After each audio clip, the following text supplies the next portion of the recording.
Good morning, everybody, and welcome to the Bronze Reaper podcast. Happy birthday, Dorsey. Salute, salute. Welcome to the Bronze Reaper podcast. I am your host, Rosalind Perkins. How's everyone doing today? Sorry I'm a little bit late. I'm just trying to get the show started. I'm sorry. I'm trying to get everything started. I'm almost done, so just give me like 30 seconds. Let's see. Your host, Rosalind Perkins. How's everyone doing today? Sorry, I'm over there. I'm just trying to get the show started. All right, there we go. How's the volume sound? Bring the camera down a little bit. All right, there. Is it good? Let's see.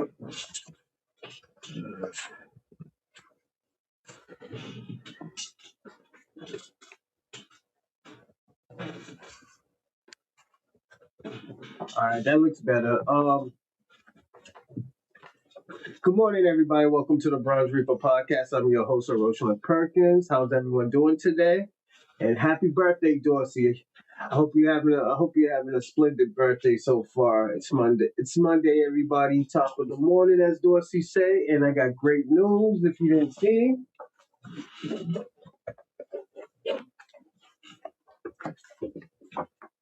the script came in. So I'm super excited about it. I'm super lit. I know I'm gonna have to fix certain things, but I don't mind. Um, I don't mind fixing it. So yeah, definitely, I'm super excited about that. Um, Also, I do want to say, everybody, this show is not a debate show. It's a salute.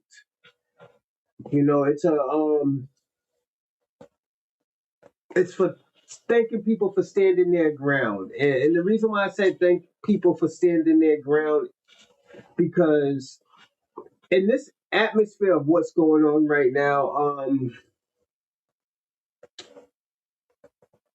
it's very, very much it's a momentum thing that's going on right now. And when I say momentum, I mean like, yo, we got our foot on the gas right now.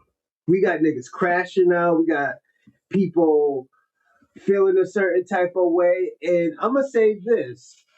The reason why I put the title the way I did, because I think this is the real 1619 project. It's the real 1619 project. Give me a second. It's the real 1619 project. We actually are telling our story. We are telling our lineage and stuff like that. And I know people don't like it, but a lot of people are going to have to deal with it. They're going to have to deal with it. And the reason why they have to deal with it, because it's not our fault. It's not our fault. We try to work with these people. Now everybody's telling a different story.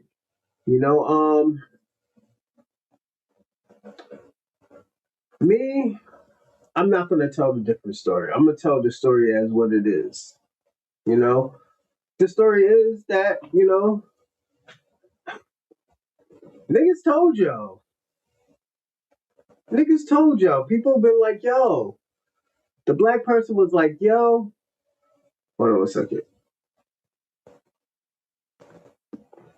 Sorry, everybody. Yeah, black Americans was like, yo, we need to come together. We need to unite. We need to do this. We need to do that.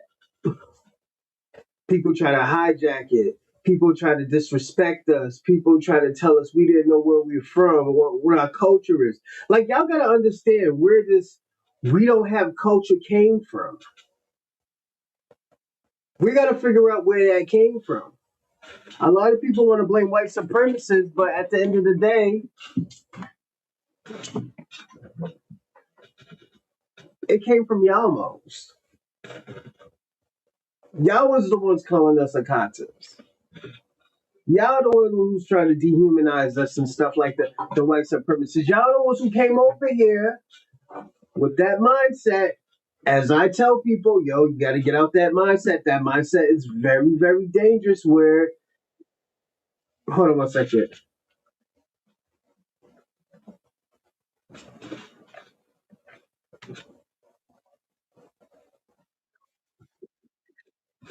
All right, give me a second.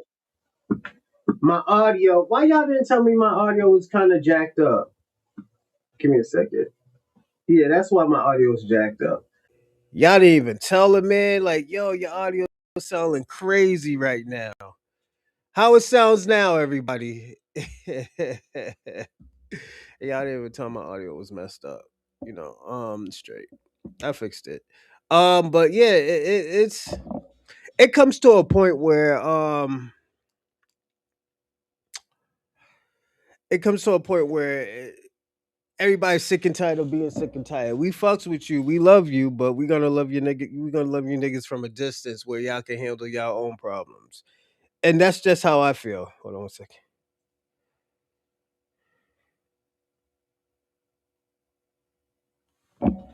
Yeah, and that's y'all problem, man. That has nothing to do with us. I'm gonna be personally honest. That has nothing to do with us.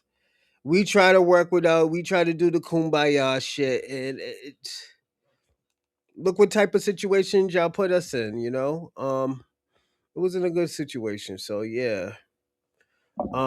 But before I start the show, don't forget to like and subscribe and comment in the live chat, and also share, share, share. Because if you don't, if you, subscribe, subscribe, subscribe. Because if you don't subscribe, you cannot be in the live chat right now because I'm only putting subscribers only. So if you're not a subscriber, yeah, you got an issue, player. You can't be in the live chat, and I apologize, but that's just how the system is. Um, I'm gonna start this show in probably 15 minutes, 15 20 minutes. So yeah. Um, I also want to say this.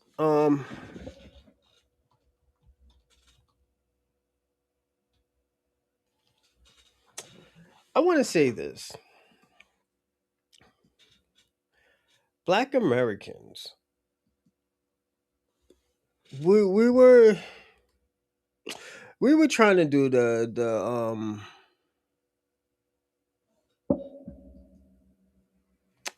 we was trying to do the black diaspora thing.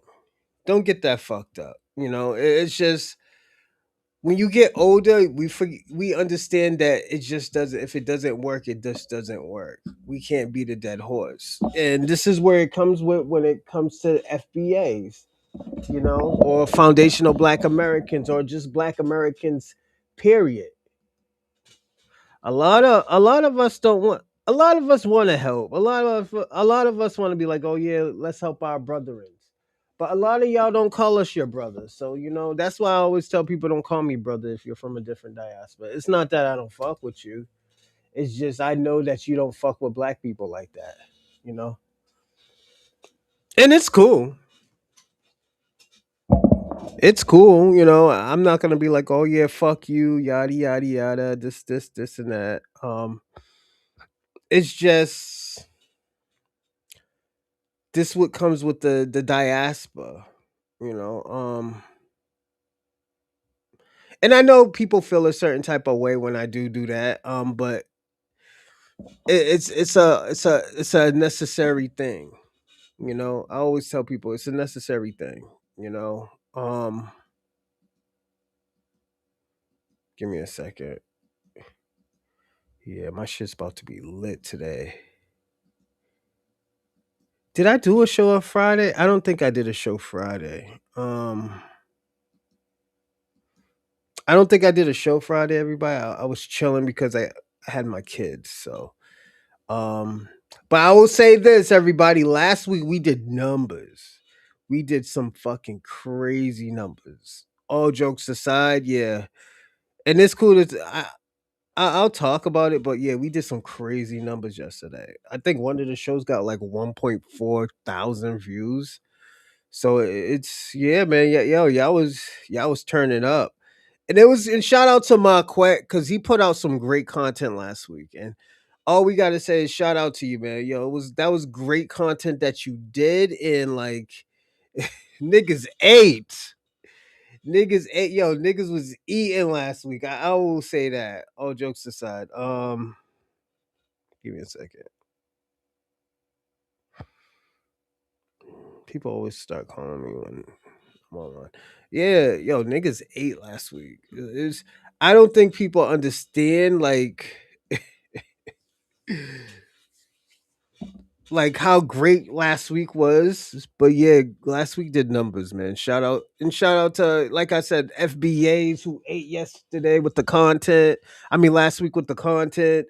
And like the Marquette, like I said, Marquette, he put on for the internet last week, man. Shout out to you, player. Mm. I'm drinking orange juice right now. I'm about to take my vitamins. But yeah, it's I'm gonna say that it was a good time. It was a good time to be black last week, man. Niggas got their backs kicked in. Niggas got their backs kicked in. Niggas was doing like good work, you know. So I would say that. Um, let me see. This, I'm sorry, everybody. I just gotta get my vitamins ready.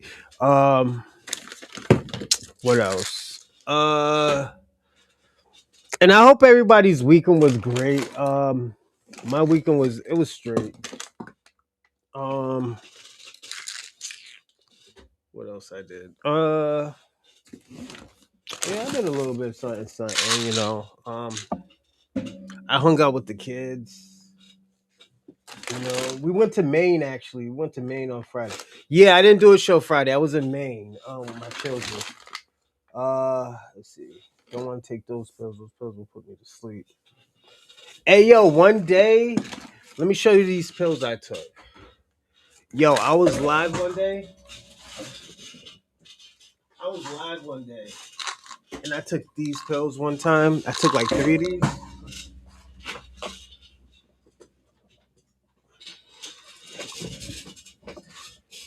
These pills right here, when I say they knocked me the fuck out, I was knocked out. I was like this. Almost fell asleep online. And I'm like, yo, I say, yo, I gotta end the show, everybody. Yada yada yada. Yo, it was bad, man. I was falling asleep. you know. And there was one time, I will say this. There was another time, yo, I was doing crazy, crazy number. I had like 30, 40 people on live. And like I was so fucking sick, man. I was like, yo, I can't finish the show, everybody. I gotta go. I don't feel good. Like if y'all would have seen me, I look like shit. It was bad, man. It was like super, super bad. Um, but yeah, that's why I'm cutting down on drinking and stuff. I want to be the perfect me. Um, so everybody, you're gonna see a different person of me. Like you're gonna see the same person, but you're gonna see a lot more person who's resilient. Because I'm gonna stop the drinking. I'm gonna be doing a meditation. You might even see the new setup. So if you do it, don't worry. I'm not going through anything. I'm not dying.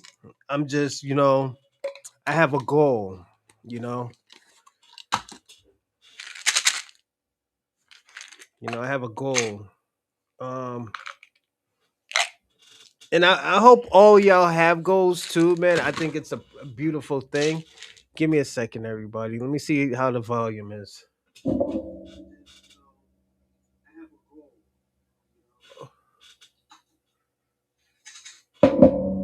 Yeah, so it's don't think it's a bad thing if you see something different. I'm still gonna be lit. I probably might have a bottle of wine here or there, or a cup of wine or two here or there. But yeah, a lot of that stuff's gonna be cut off for now because I got a lot of shit going on right now. After this, because I'm gonna do like 3 hours. I'm gonna do like 3 hours, 3.5 hours. Um, or maybe even two and a half, 2.5 to like 3.5 hours. Then I gotta go. I'm gonna get a nap. Go get my kids, start cleaning up. Boom, boom, boom. I got mad trash to bring out. It's like, yo. Motherfucker was busy. I gotta clean up my house. I gotta fix my toilet again. I think my son threw something in the toilet. You know, I might just call because nigga got a little bit of money now. So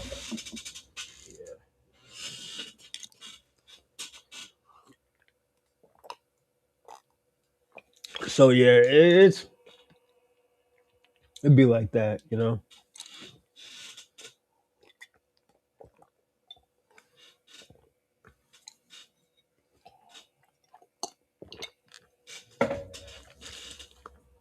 But yeah,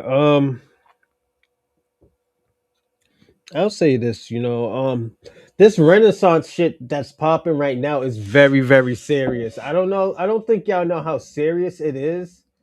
Um, it's like super, super serious, and the reason why I say it's very serious is allow concepts. The reason why I say it's very, very serious. A lot of people, like including myself, are pushing back towards the system. Um, I think this is the reason why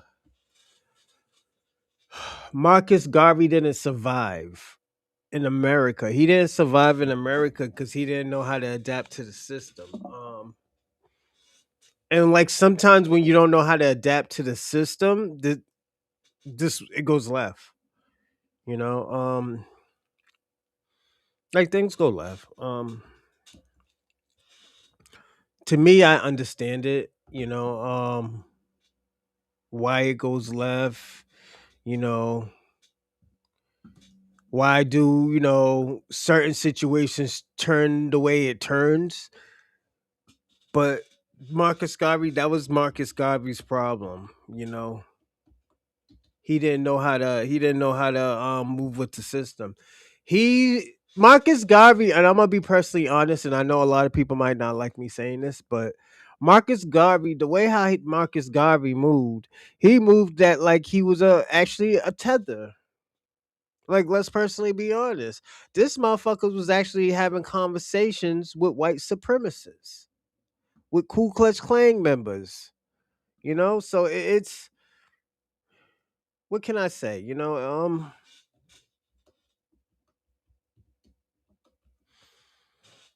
And I know people might, oh, that's fucked up, yada yada yada. You trying to disparage his career, nigga? Look it up. I'm right now. I'm debating for the Bronze Reaper Nation tomorrow. Should we talk about Marcus Garvey? I think we can learn from what Marcus Garvey was. To me, I always thought Marcus Garvey was a scammer. He had a scam like mentality. We can't act like he did it. So it's not like kicking the niggas back in and stuff like that. It's just like, yo, this is what this nigga did. Like, why you mad about what this man did? You know, that's like somebody shooting somebody. You say, oh, why are we talking about why he shot him, nigga? Because he did it.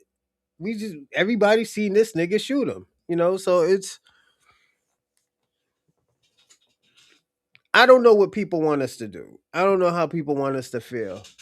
What's going on, Dorsey? Happy birthday, man. Happy birthday. It's and I think a lot of these people get this is what I'm gonna give me a second. So I'm gonna say this. This renaissance is happening and a lot of people are mad because a lot of things that people are doing is generally a parasite. People are being parasites out here. You know, I know people don't like being called parasites, but you can't do shit like that and expect people to be like, "Oh, well, he don't know no better." No, niggas ain't gonna be like that. People gonna be like, "Yo, what's going on?" Bronze, the bronze, who's it? Bronze. The war is about gold and not oil. Oh, man. I could agree to that. You talk about Iran, I can probably agree to that. Yeah. It's about something. It's not about no religious thing. I tell you that. A lot of those small hats folks aren't really religious. A lot of them are atheists. You know, and I don't say that to be disrespectful. I just say that because a lot of small hats people I meet are atheists. The US wants Venezuela's, Cuba, Iran's gold reserve. I could see that. Cuba, it might be a little bit different because Cuba isn't the old Cuba where they had Fidel Castro, and Fidel Castro talked crazy and he got weapons.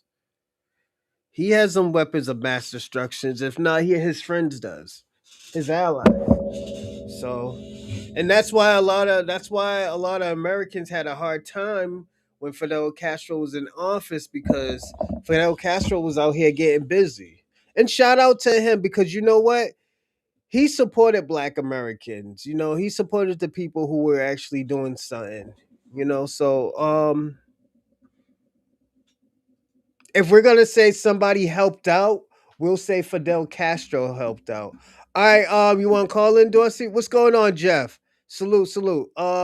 Dorsey, give me a second. Let me get everything turned on so I can um have you talk. Let's see. It's Gmail. Uh,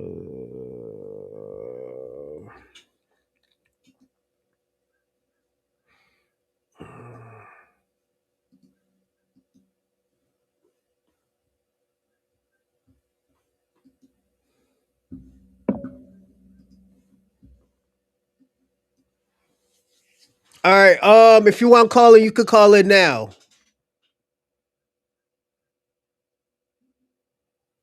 Yeah, if you want to call in, you could call in now. Hey, what's going on? Fresh as always. Salute, salute, salute. I gotta put this thing up. This dude's gonna fucking kill me. GoFundMe and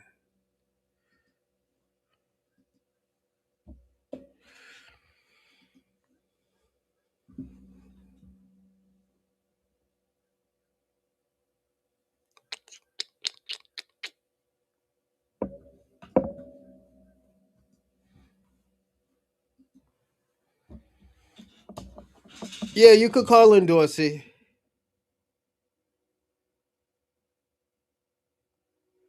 Oh yeah, shit could get crazy.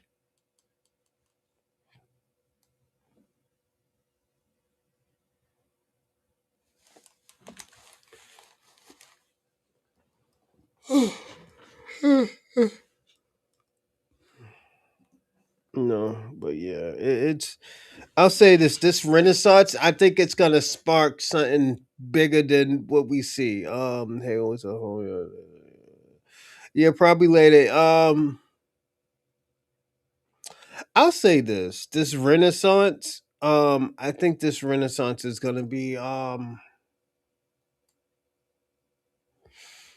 It's gonna be magnificent, and the reason why I say it's gonna be magnificent is because this is going to be another thing that we edged out about history, socially and politically. You know, and that's just how I looked at things. You know, we got niggas, we got niggas imitating, cosplaying the bridge that I used to walk over as a child to sing all Negroes spirituals. And I'm talking about the Somalians. Shout out to the Somalians, but y'all niggas is doing too much. I personally think it's disrespectful. And the reason why, because niggas died. Niggas died so you can do shit like that. And for you to like imitate and mark, I think you was marking us. I think you was marking us. I'm gonna be personally honest about that. At least from one second. Call from Dorsey. going on, USC? Hey, top of the morning to you, Bronze. How Happy, you doing? good man. Happy birthday! Happy birthday! I heard Thank you you. and Shabaka's the same age now. Oh, no, hell no, nigga. Nigga, that nigga Methuselah, nigga. That nigga older than motherfucking granite rock, nigga. Oh shit! No. Oh Oh, don't brother. put me there yet. I'm fucking with That you, nigga man. one of the ancient ones. that nigga, that nigga's a fossil, an African's fossil over there. So Yeah, that nigga, you know how they grow, they plant a tree when you born, and the tree's supposed to be born, supposed to grow up with you. yeah. Chewbacca tree had termites, nigga. That Holy shit! motherfucker died, Oh my just god! like his decrepit. Shout out to you, man. So let me ask you a Hey, question. Oh, go. You go uh first. You go first. huh. This war, I started doing a little research, and I didn't believe the bullshit about the oil myself because, first of all, they said that the war from Iran, I mean, the oil from Iran only took up 5% of the market. Mm, So if it's only taking up 5% of the market, why is it giving such a shock wave to the rest of the oil industry, right? mm-hmm. Now, Trump said that he was going to make America energy independent, right? That we were already energy, meaning that we can't be influenced by any outside forces for our markets, right? Yeah. So if we get all the oil we need here in America, why is the price of gas going up? Yeah. You want to hear something crazy? And Hmm. where I am right now, the gas prices is not that bad. Cause I used to pay like 450 for gas, 450, 460 for gas. Right now I'm paying like 430. 430 or 420 less, or a little bit more. Mm. So Okay. it's different. I don't know, because I put 93 in my gas because I drive a Camaro. Um, and that's probably it. Or it's probably in this where the city I am. There was a lady, one of the OTs at my job said like, "Yo, she paid almost was it 399 or some shit like that. Was it 399? Mm. Yeah, 399. Anything under $4 is good for me. That's what that's how I feel. Okay. You know? So here in the West Coast, we paying 60 cents more per gallon Mm, because before the war, the gas had fell down to I think like $3.87, yeah. which is reasonable for California because we used to it being around $4, Oh right? yeah, you like me. So when it jumped up, like overnight, it went up like 30 cents. Mm, So we live in our cars now. Also, they have weakened or watered down the gas, so you don't get as much GP miles per gallon like you used to. mm, If you'll notice, well, I mean, I don't know how they're doing it over there, but here in California, I fill up a tank, and it used to be we could ride for a whole week. I fill up the tank, and it's dropped down to three quarters in less than a day yeah. of just driving. But we put some miles on because I think we put like 700 miles a week on Mm. our car Oh, okay. because we have to drive here in LA. Yeah. But back to what really, like I said, when I was doing my research, I was like, well, it can't be gas and it can't be oil. So what is it? So then I started thinking about it. I said, what is Donald Trump all into?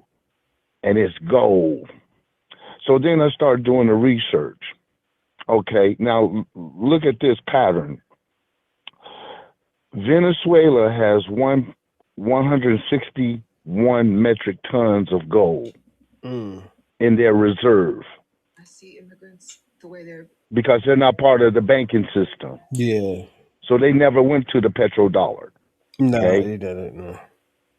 Okay. So that 161 tons of gold comes out to $22 billion. Mm. Okay. Cuba has over 20 tons of gold. They went back into gold production back in 2005. Did Yeah. you know that? No, I didn't know that. So they started going back toward the democracy, toward capitalism back in 2005 and start opening up their gold mines and so forth. So they start producing gold. Cuba has 20 tons of gold now, so they have $2.2 billion in their gold reserve. Okay.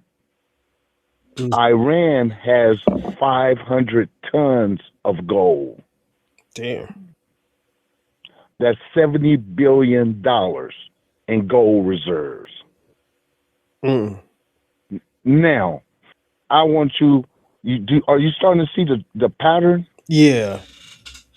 Okay. Now, what was Trump's first thing he wanted? What was the land that he first wanted to conquer and take over? You said who want to take over? I'm sorry. What country or territory did Trump say he wanted to go ahead and take over, buy, invade, whichever way, hook or crook? He Greenland. wanted that. Greenland. Well, guess how much gold Greenland has unmined? Probably a whole bunch. 350,000 ounces of high grade gold, which comes out to the equivalent of $2.7 trillion. Mm. Mm. Do you know how much gold they need to make one AI unit How much? and call center? How much? $1 million of gold just to put inside the center. That's why you remember when they was talking about, oh, they're gonna do these centers, these data centers, and Mm-hmm. it's gonna cost something billion. Yeah. Think about it, bro. Concrete and steel don't cost no $1 billion. It's the gold that they need inside the infrastructure, the wiring, and so forth. Okay. Okay. So each call center, I mean, each data center will require $1 million worth of gold. Mm. It's like, okay, think of it this way. You remember how they used to put copper pipes in buildings Yeah. for the water? Mm-hmm. Same thing going there, Mm. except it's electronic.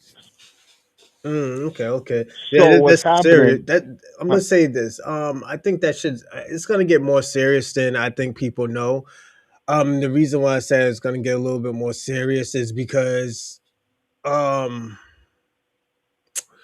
I don't think I'm not saying America's running out of any type of like resources, but at the end of the day, it's better be safe than sorry. You know, and then Yeah, but also too, it's easy to cut off the middleman when you don't have a middleman. So yeah. right. But what's happening is America or Western, let's just say Western civilization, Mhm.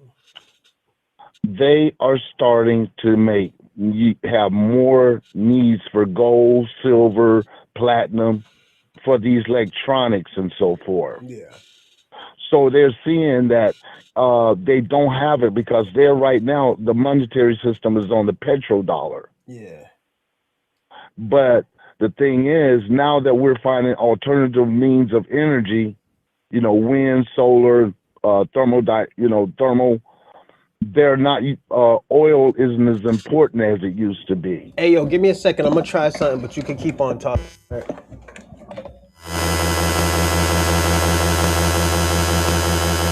Hello, Dorsey. It's no longer going to be the basis. Uh huh. All right, go on. Can you hear me? Yeah, I can hear you. Because oil is no longer going to be required, is no longer be based Yes, on the yes, petrodollar. They are going to go back to the gold standard, the old yes, gold yes. standard. All right. Hey yo, you can hear me, right? Yeah, I can hear you. Okay, okay, cool. Yeah, let me see how this is because I put it in the other set. Hold on. Is no longer be based on the petrodollar. They are going to go back to the gold standard. hear me, right? Yeah, I got you. All right, cool. No, that was the TV. That was the TV. Yo, Dorsey, that was the TV.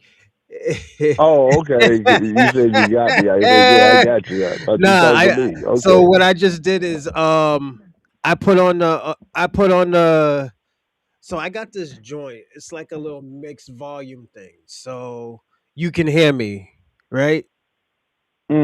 I can hear you. So this thing right here could make different volumes. Watch. Hello? Hello? Yeah. You hear me? Yeah, I hear you. I sound crazy, right? Not really. Hold Got on. a little bit of echo, but other than that, that's it. All right, hold on one second. Let's see. My volume. I mean my.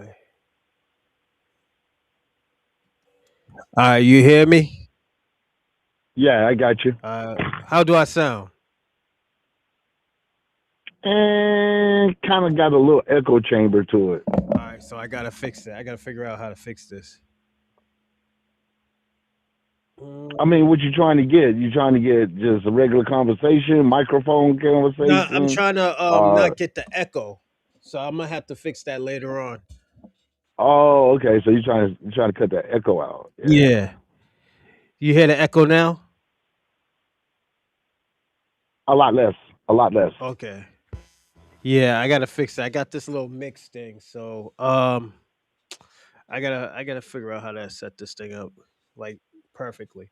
Um, my crack is crying on 3 hour lives. Oh, so let's get to this FBA Renaissance that is happening. I'm saying this. I believe this is the real 1619 project that these niggas are saying it, but it's an FBA project. I can't really call it a 1619 project because we've been here longer than that. What do you think about that? Exactly. Um, see, when they put that date 1619, right? Mm-hmm. That's when they discovered us. That ain't when we was here. You see what I'm saying? That's when you bumped into me. I've been on the block. It's like it's like a kid coming in from out of town who move on the block, and then he meets and then he thinks that because he just met them on that day Mm-hmm. that they weren't on the block before them. You see where I'm coming from? Yeah. You the new kid on the block. Shit, we been here. Yeah. You see where I'm coming from? We been here. Yeah. I mean, you ever been down to Florida? Yeah, I've been to Florida. Okay, have you been over by I guess you could say over by Tampa, Pensacola, St. Petersburg. Mobile? I've been to St. Petersburg. Okay, you've been to St. Pete, right? Yeah. Okay. I've Do been you to, know and there's I an also Indian too, burial? I've been to Tampa, but I've been to the resort part of Tampa. Like, Okay. yeah, because my ex You was girlfriend. over there by Hulk Hogan's. You was over there by Hulk Hogan's little Yeah, spot. yeah, just about because my ex girlfriend used to own a scuba company back there. She was a scuba Okay. instructor in the summer. So, So yeah. Because I used to live in Tampa for a short time. oh, Because okay, my okay. son went to school out. He went to college out there, so I had to go out there because I wasn't gonna let him have no apartment in my name, and I'm not there to supervise. So hell no, I ain't stupid. Yeah, niggas like to punch holes in walls. No, Thanks. it ain't gonna go down like that. So, while I was down there, I started, exploring the area and so forth, and I started finding out about these ancient burial grounds, mounds. My bad, mounds Mm, scattered all over that area. Like they got one up in Tarpon Springs. It's at a national. It's protected and everything, but it's sitting in the middle of a park, right in the middle of the parking lot. yeah. Yeah. So the 1619 thing. I mean, if you want to romanticize FBA history, you go right ahead. Go 16. But we know we were there. We've been here thousands of years more. We've been here thousands of years, Yeah. not no hundreds. And I You got see it. where I'm coming And I'm from? gonna bring this up. Do you think the reason why this renaissance is happening, even though we talked about this, and I think you're gonna say what I'm gonna say. Do you think this is happening because the erasure of us and our own culture and our history? Yeah, well, see, that's kind of a two-way street, right? Hmm. Because they are trying to supplant. You see what I'm saying? They're trying to supplant information when we're rediscovering information Mm. because we discovered our FBA history because we were under the assumption and we were being misled by television. Because when Roots came out, that's when we actually jumped on a Pan African shit. Mm. I didn't even think about that. Remember when Roots came out? Then Yeah. everybody said they Kuta Kente. Everybody started wearing kente cloth. You understand what I'm saying? Yeah. That right there was the biggest propaganda operation that there ever was. Alex Haley was in the Navy. Oh, okay, okay. You understand what I'm saying? And there is rumors that the CIA came to him to write that damn book. Damn. Yeah, I seen him mentioned. I was like, nah, man, that's crazy. And that was years ago. And I was like, nah, man, CIA ain't gonna come in because see, I wasn't aware of my FBA roots, right? Yeah. Well, let me say this: I wasn't aware of my lineage, how important my lineage was. Mm-hmm. So my family history, we knew where we was from. We knew we always had been in the the Gulf of America area, but we didn't know that the tethers would try to steal our identity. Yeah, and I'm glad you said that because it brings me on task in this question. Have you seen the shit that happened in my family's state? Well, my family's city and town, Selma, Alabama. Oh yeah, them damn Samaj. Yeah, The man, can Million you Musty imagine Man that shit? March. The Million Musty Man March. The Musty Man March, Tariq, I just now getting on to Tariq. You turned me on to Tariq, right? Yeah. He called it the Musty Man March, right? Yeah. Yeah. Why would they do So it? Let man, me ask you a question. For decades, Somalis have always told us that they weren't black. They weren't black. And remember when I always tell you, and the reason why I stress saying flat blackness is because of shit like this. And I've been telling uh people this shit is dangerous when you just when you put everybody up in a group, flat blackness. And you know that like a lot of we have different cultures. Such as put it this way. Everybody in damn near everybody in Europe that is a European descent is the same European. They just migrated from place to place. You know, we can say that, but they all damn near came from the mountains. You know, so I say this to say that where when it comes to black, when it comes to like melanated skin and melanated people, it's different because there's an ethnogenesis. A lot of these people in Europe didn't have ethnogenesis like that. A lot did, but a lot didn't. And this is why flat whiteness. We understand that there's the small hats and stuff like that, but technically they're still the same. They still do the same thing. They still, collide with each other. They they ally themselves with each other when it comes to us. So we can't make no difference. We can't black Americans can't ally ourselves with Africans without second guessing. Or with a Caribbean without second guessing, without a Latino without second guessing. With anybody else with Asians. same, yes, same. They don't even, and the Asians don't even treat their own people properly because if they're darker, they are looked at as farmers. They looked at them as Yeah, lower but you class know why is people. that, right? Whiteness. They Yeah, well, you have to look at it this way. The northern genotypes are phenotypes. Let's just say the people who exist on the northern the northern regions of the country hmm near the Arctic, right? Yeah. So if you ever seen them people in Finland, you ever seen them people who are the original people of Finland, the one with the little Mongolian eyes and so Yeah. forth? What's that chick name? Beck or whatever her name is, the one who got the little funny eyes, and she finished, right? Yeah.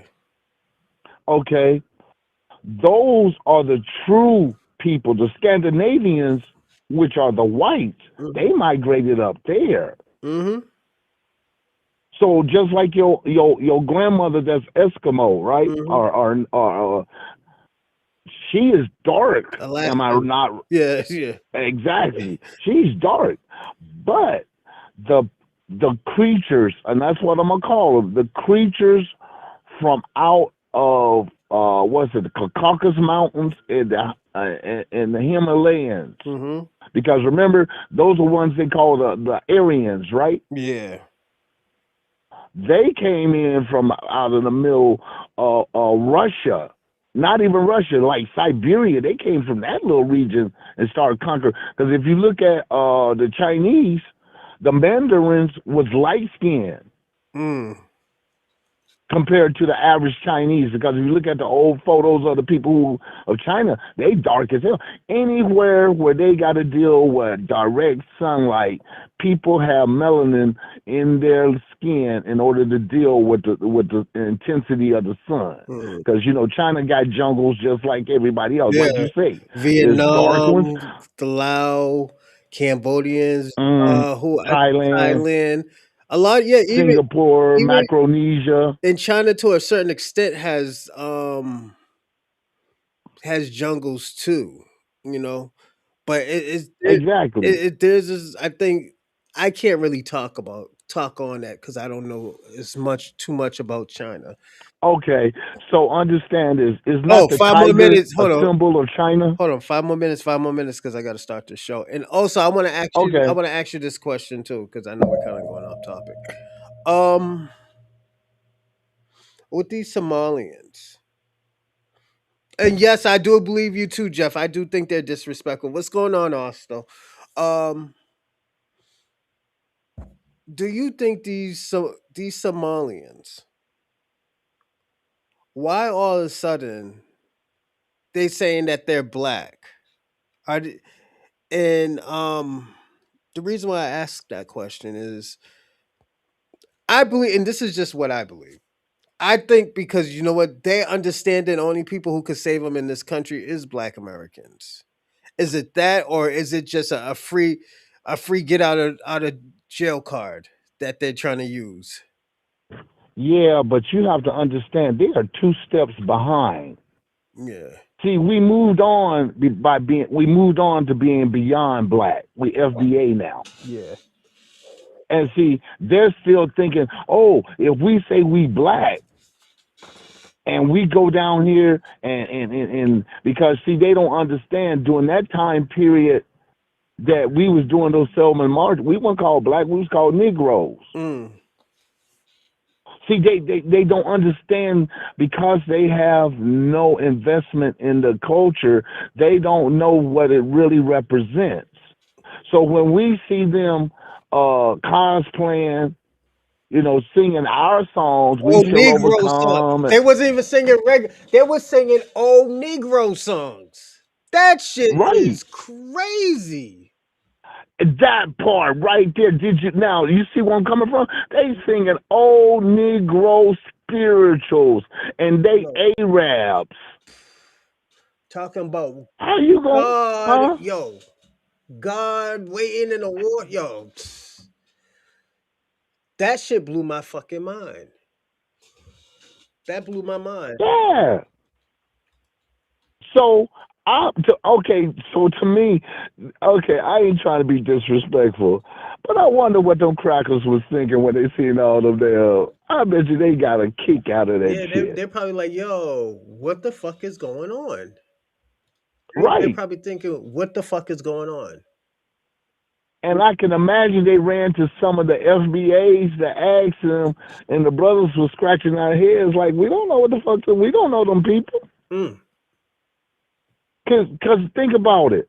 The number of people that went down there, hey, bro, they had to stay in hotels, didn't they? Yeah, they So when probably they had stayed this in large influx, Birmingham. They probably stayed in Birmingham, Montgomery, those areas. exactly. Yeah, so it just So going. I'm sorry, you got 5 minutes. Go on. so the mass, so just having that many foreigners in Alabama, Yeah, nigga, in Alabama, man, come on, you can't even drive through Alabama as one lone black man. You can't Mhm. go through Alabama without being noticed. You know, with out of state tags. yeah, So I can imagine how the locals felt. yeah. Yeah, and so I don't know what did they get. Did they get a protection from the authorities like the sheriff's department? Because you got to remember when we was out there, they were beating our ass and sicking dogs on us. Yeah, they're not gonna do that to them now because this is a whole different. It's a, Exactly. So it's not gonna have the same impact. yeah, this. Even if the world see it, they are not gonna have the same impact that they was because when they Yeah. sick them dogs and the water hose on us, that's how we got our Check political out. clout by showing them that we were taking the higher moral route. Mm-hmm. You see where I'm coming from? Yep. So I'm sure there was some young Somali tether who had a little bit of inkling about our little historical thing and came up with the idea we should go down there and reenact the march and they're going to have sympathy. I blame that on the Democrats because the Democrats keep doing that dumb shit. Mm. You don't need to walk your I'm ass, not surprised huh? too. I'm not surprised too that they were doing this because we got to be personally honest, and I have said this a dozens of times about Democrats. I always said that, like, yo, you know what? They need to get their fucking shit together. When Black Americans ask them a question, we shouldn't be ignored. If we're the only ones defending you with collectively, if we're the only ones defending you, why are you not answering our question? That's like me working and you're not paying me, you know? So and that's the issue I Oh always yeah, had with the Democrats. But go oh on. yeah. I know this show, but I want to give out a shout out to Jeff, Renaissance Woman, and Randall. So I want to give out a shout because they in the, like I said, man, me and you, we have this rapport all the time. Yeah. You see where I'm coming from? Hmm. Hold And on. because it's Hold, my birthday, hold on one you give second, me a Joe. little, Uh, flex. hold on one second. Yeah, Chinese people use bleaching cream. A lot of them, and that's why if you ever notice, Miss Renaissance woman, they carry umbrellas on hot days because they don't want to get darker because they believe people are gonna look at them as lower class. Yeah, go on. I'm sorry. Bro, shoot, like I said, man. So, like I said, they are cosplaying us again. So we Oh should no be no no no no insulted. no no. Talk about Miss Renaissance woman, Randall, Jeff and Randall. You saying something about them? Yeah, I was saying because I'm talking to you on one phone, but I'm looking at your show on another one. So I'm looking at the chat room, and so forth, right? Yeah. So I'm doing the shout out to the people out there, and because man, we family, man. Like I said, bro, you the one who brought us together. Thank you. Your show, Thank and out of all the shows, you the one who stayed on. I mean, you turned me on to Tariq. I had heard about Tariq you. Mm-hmm. because Tariq is out here in L.A. But I really didn't put much into it because I didn't know he was, he was having clashes with the tethers Yeah. because that's what I find to be most entertaining. That we got tethers that's cosplaying us, and they're talking about we were. I had one tether call in who said that we have been wearing their style of clothing for hundreds of years. Yeah, that's them. Yeah. This is He why, said we have been copying them for hundreds of years. yo, I'm gonna tell you something, and I think it's something just went off when I was talking to Kwame last time on live. I was like, I don't argue with Kwame no more because it's a dead end argument. The reason why it's a dead end argument, and like I said, I think I figured out how to do the multi screen thing, but I'll do that on Friday. We'll test it out on Friday. I said because it's a dead end argument with Kwame because when you ask questions, Kwame doesn't answer the question. He answers another question that you never asked, and I always had a problem with that. And Kwame's broke, you know. Being a pseudo intellectual and broke at the same time doesn't go, you know. So, it, Yeah, but see, when I first got hip to your show, remember when I first came on the scene um, and Kwame and Chewbacca was dominating the damn chat. Remember, yeah, Ray was keeping them. Ray was keeping them at bay, right? yeah, And then you had Ping, little monkey ass, out there doing his little shit too. yeah. I can't leave him out. So And we had the unholy alliance, the three, the tether three, right? the Berlin So Conference over there. That's the Berlin Conference. All them niggas is from every right, different country. Who wants to right. take So what part of then who wants to take what part of Black American culture? That's all. They're the Berlin Conference, man. right, So right. So then when we start wading in, you're a gentleman and a scholar. Me, I'm a warrior. I'm like, all right, I'll talk shit to you. You all three of it. I don't have no problems. I ain't trying to be cute. You see what I'm coming from? yeah, So then when I start battling and dismantling their arguments, they don't like that. you see what I'm coming from? You don't understand. You need to educate yourself. Right. So then when I start dismantling their art, I start bringing in, facts and stuff, then they want to try to embarrass me on a financial level. Remember that shit? Mhm. Broke ass Dorsey, broke ass Dorsey, broke ass Dorsey. But when I put that money on the table, right, Oh shit, nigga disappeared. Niggas them disappeared. niggas evaporated, right?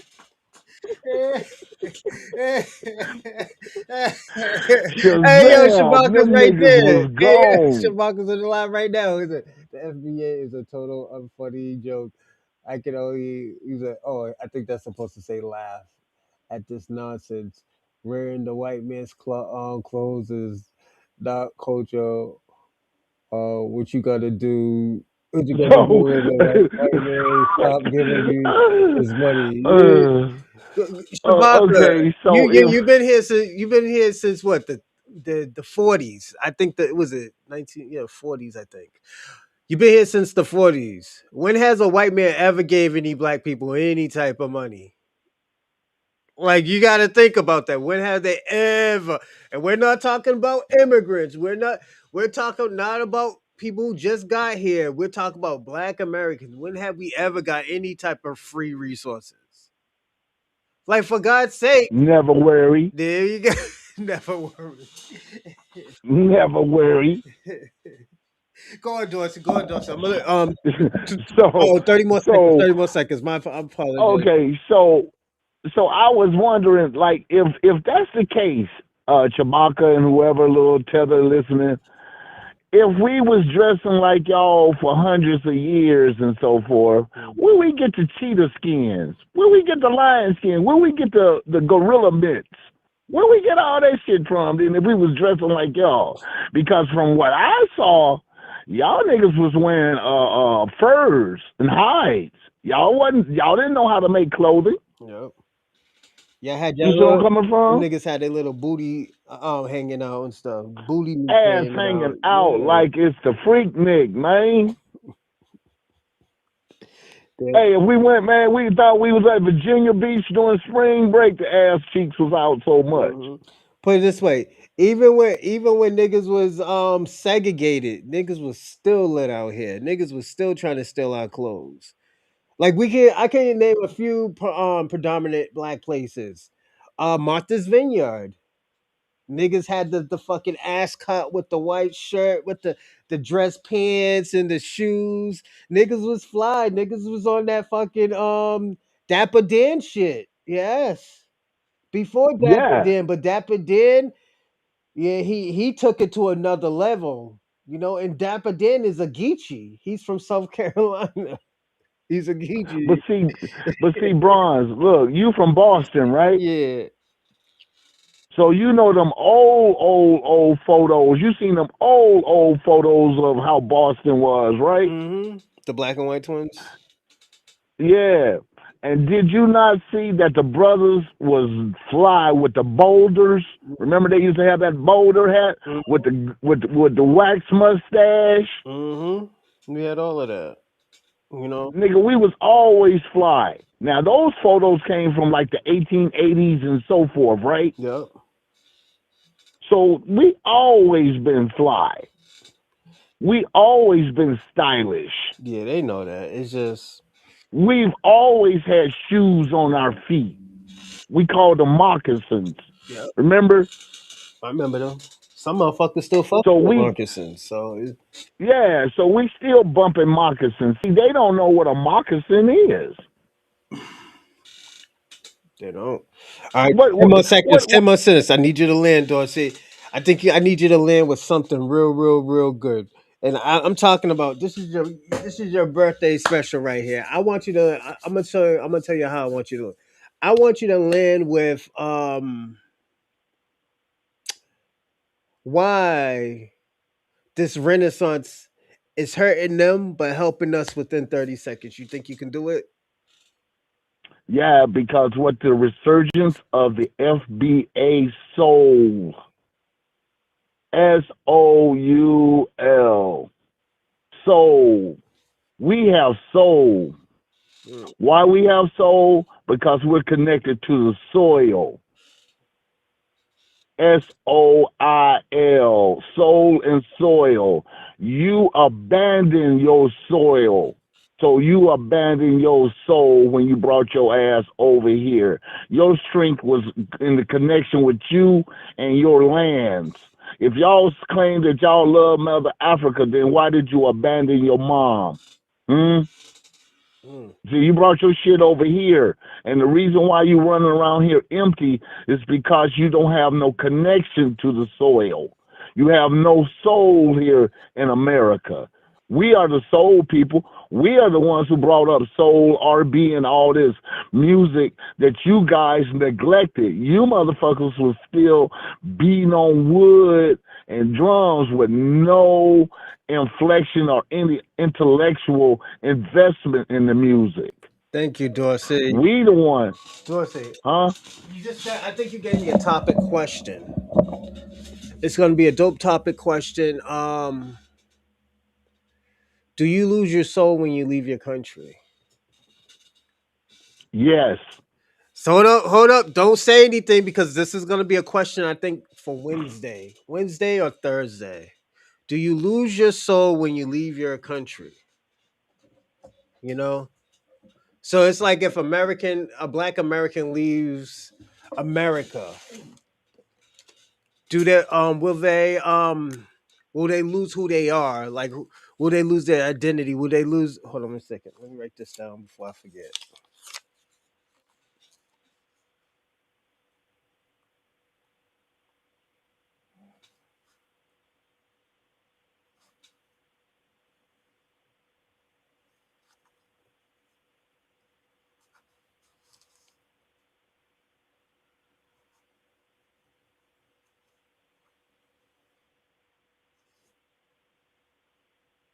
Hey, Bron, Hmm?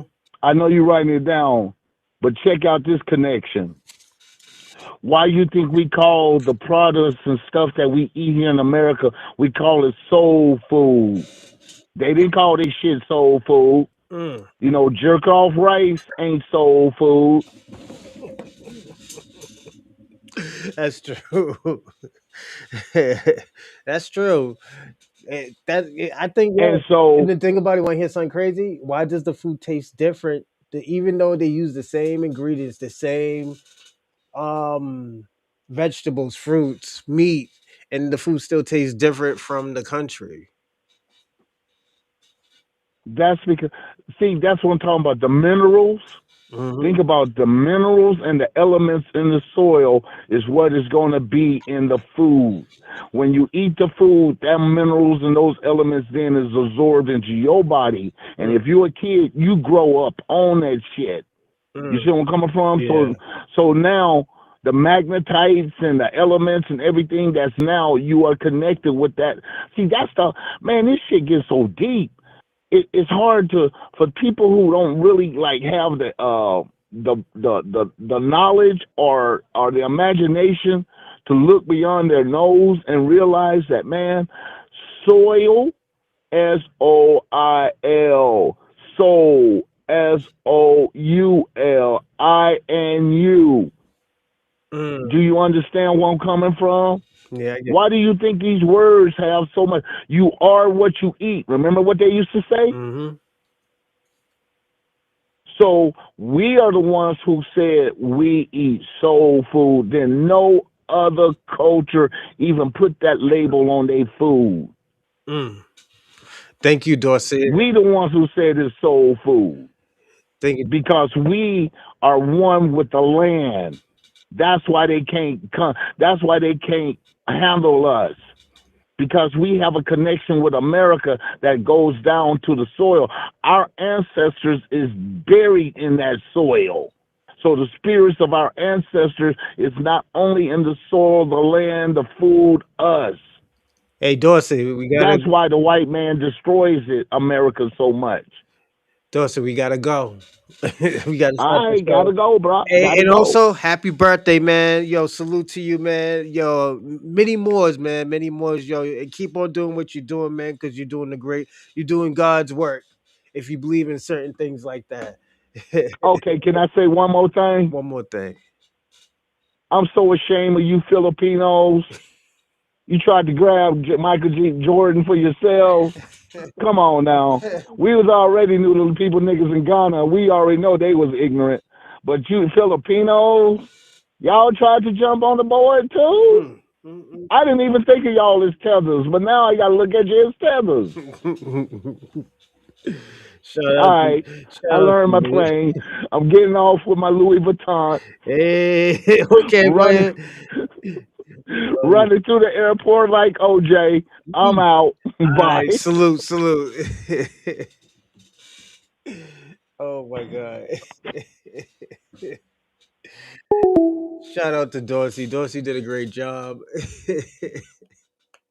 Happy birthday, Dorsey, man. I hope you have a great birthday, man. I hope you and Miss Ramirez have a great, time wherever y'all going or whatever y'all doing. And we're gonna jump right back into the show, everybody. I'm gonna jump into the first video. I know it's a little bit, is it early? It's just a little bit early. Um, yeah, I laughed too. He's a jerk off race.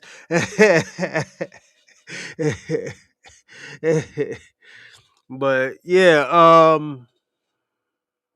Musquians are the dress of the true first people who connect. You connected to dirt. We connect with the sun. So I'm gonna say this. Been we've been boogalooing since the Shabaka, you gotta stop being a fucking thief, man. This is crazy. I'm sorry, but I'm just reading a little bit. You eat you eating or is it the that cancerous bullshit you eating are killing blacks in America. All the all this gibberish is total bullshit. All right, we're tired of listening to Shabaka. Shabaka, just say happy birthday, man. Jesus Christ. But yeah, everybody, we're gonna jump into the first video. It's with mahogany culture in television. Um, we want to see what the real conversation is and why people look at us the way we are. So let's jump We'll in. hear from Black Americans, this time correcting an angry Black man who says foundational Black Americans are operating like a white supremacist group. Check it out. Foundational Black Americans are not the same as African Americans, and they hate the term African American. Foundational Black Americans are extremely anti-immigrant. It's very weird. Like, they have this somewhat not necessarily pro-white, even though a lot of their beliefs do co-sign white supremacist beliefs, but they're not necessarily like pro-white America, but they are pro-American, but just Black Americans, just people who are descendants of formerly enslaved people in America. They, again, have to say this large anti-immigrant, anti-anything, non-Black American culture. I don't see nothing wrong with that. I'm gonna say this. I don't see nothing wrong with it. Being pro Black American, that's what he or she was trying to say. I don't know how she I don't know how she identifies her or that person identifies themselves. So yeah, there's nothing wrong with being pro Black American or pro FBA. The reason why reason why this person has a problem with it, because we're not all for everybody. We're not pro everybody. And there shouldn't be a problem with that. If everybody can be pro pro culture, their culture, why can't we be pro our culture? Why? Because we got a better. Let me tell you something. You know why I always tell people all the time I'm not a humble person. I would never be a humble person, because being humble is for fucking losers. You want me to tone it down because I'm doing a great thing. I can't praise myself and toot my horn a little bit because I'm doing great. I have to put the volume down a little bit so everybody else can feel good. Do I look like fucking John Cena? No.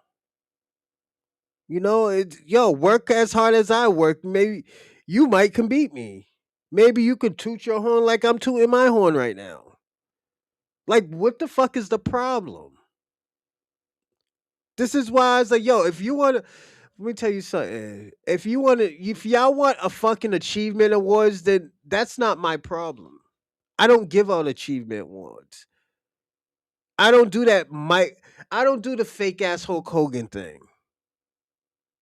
I say what it is. Culture.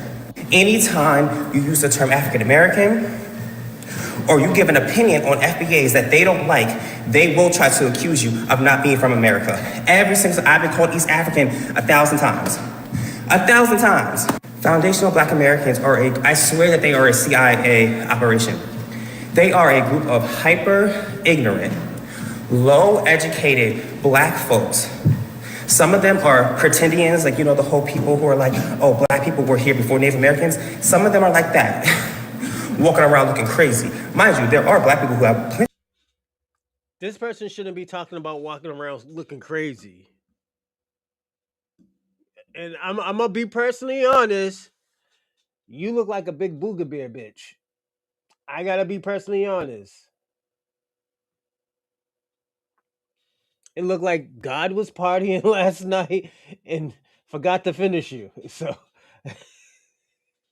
you shouldn't be talking about looking crazy, my friend. So let's get back into this shit before I get myself in trouble. Of Native heritage, but a lot of them, they're not those people.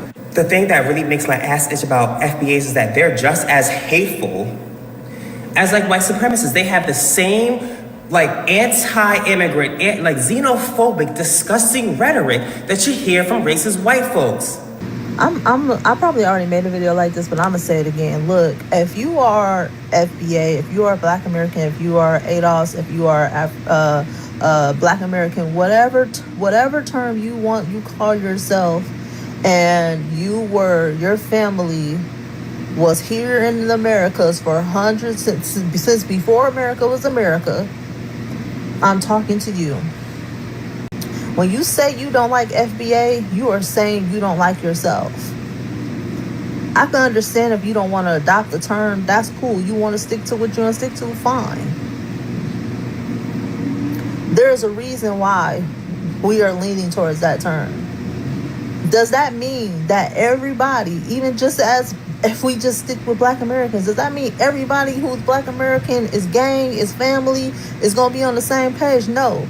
So all these little think pieces of, oh, I don't like FBAs because they be talking about this. I heard somebody the other day say, I don't like FBAs because, the men be saying basically some red pill. The FBA don't have nothing to do with no red pill. FBA has everything to do with just our lineage and preserve. That's the thing. People always get mad about shit like that, and niggas got to stop that shit. Let me see what Shabaka says. Samuel Powell is proud of their Africanness. Samuel looks good in African at times. Bronzeman and Knucklehead. Or like Tariq's son, funny, stupid ass joke. Yo, Shabaka's so mad. Yo, Shabaka, enjoy the show, man. Don't get too mad. Don't get too invested in us. Serving Black American culture. Period. That's it. Whatever little spats. And I'm only talking about Shabaka because Shabaka's crazy. Hey, Shabaka, when I go to the film festival in New York, you better come to my film festival. I will say that shit. We got with inside the family and group, we can deal with that. I'm not saying that we ain't got to deal with that. That's the basis. And I'll get some tickets for you and your wifey in New York. So don't worry. Of it. I don't know why y'all are making this more complicated than it got to be because y'all come across a couple of fools. And anybody else outside of FBA, who gives a who cares? I don't give a fuck about what anybody outside of FBA have to fucking say. I don't care about the fact they don't like the term. It's the equivalent of me saying, oh, I don't like the Chinese. The fuck? I might have issues, but I don't got time. I don't hate no. I don't care. I don't care about anybody. I don't care about nothing that have to do with me. That's their own issue. They want to hate some shit that don't got shit to do with them. Let them waste their energy. Cause we don't care. Truthfully, we don't care. Truly.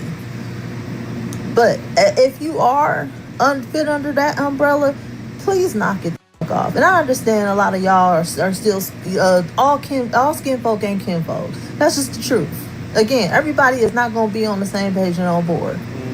And trust me, a lot of people are going to get on board at the last minute. That's usually how it happens when shit is just so obvious. It's obvious now. But sometimes motherfuckers got to just color. Oh, they just got to really get the whole picture. Because they don't have any understanding. FBA is a hate group. I've been saying that a lot lately. I made plenty of videos about us not being a hate group. And let me say it once again. Everybody that's FBA, I don't rock with them. Everybody FBA, I wouldn't hang with them. Everybody that's FBA, some of them, I would Charleston White them. I would send them to jail. So the one thing we do have in common is we have lineage on this land. That's all it's about, a lineage. That's it. It's not a group. It's not a group. It's not. And you don't have to call yourself FBA. You can call yourself Black American, Sulani, Native American, whatever you want to call yourself. But the people that call them, that just represent FBA, okay, we're not a hate group. Okay? It's just a lot of people in their feelings that FBA is making noise. You know what I'm saying? They making noise. It's getting towards the mainstream now. You know what I'm saying? You hear mainstream media mention this now. We trying to separate ourselves from the word African American. That's all. That's all. We just want to take African off. That's all we trying to do, people. What's wrong with that? That's one of the things we talk about. We want to take the African off. Then people say, well, y'all don't want to claim African. Once again, I don't know nobody in Africa, bro. That's in my family. I don't. I do not know anybody anywhere that's African in my family. Even with my family tree shirts, there's no Umbute, no Zimbubu, no Kunta on my family tree list. It's just not. I'm sorry. It's not. When we go to funerals and everybody come and see Big Mama pass away or Big Daddy pass away, when you look at the list, there's no Yeah, shout out to that person, but I gotta respect how he or she feels. But not old boy right here. I fucks with him, but I get it. You know, yeah, yeah. One thing I learned in life: people hate what they don't understand. Um, if they don't understand why shit's happening, they're gonna hate it. They're gonna dislike it for no apparent reason. But it is what it is. You can't get mad about it. You just gotta be like, all right, fuck it. African names that's on the family side. There's not. So just because people don't want to be called African, that's fine. And there are some FBAs that don't mind being called African. That's fine. But then the other side, what y'all done did, y'all done threw the black natives under the bus. Y'all threw the Native Americans under the bus. Say they hateful. Saying that they the people, my black indigenous people, you know, the black Indians, the people that's putting it down out here. Now listen, y'all say they hateful. How are they hateful when y'all keep calling them pretendians? See, y'all like to call people names, but when people fire off, y'all want to tuck your tail and hide. Stop that, man. Stop that. Listen, man, because you can't beat us with words. You can't beat us intellectually. You can't beat us with the jokes. Then you combine that together, I know it hurts. And some of these people are black Americans that's saying this too. They call them the BANs. They say we the reason why the diaspora can't come together. All that stuff. And my thing is, I'm 42 years old. I'm trying to think, like, when the diaspora ever trying to link with us? We always put ourselves in the forefront to link up with the diaspora. The diaspora collectively never try to rock with us unless we got some money for them. Yeah. So we ain't no hate. I said that. He's saying everything I have been saying for the last 2 years. When have we ever been unity? You know, when have unity ever, happened with us, So it's what you expect, man. I want to say, what did immigrants expect to happen? I don't know what they expect. Do they think we were supposed to sing old Negro songs like what y'all niggas is doing in Selma right now? Y'all got to stop it. Group.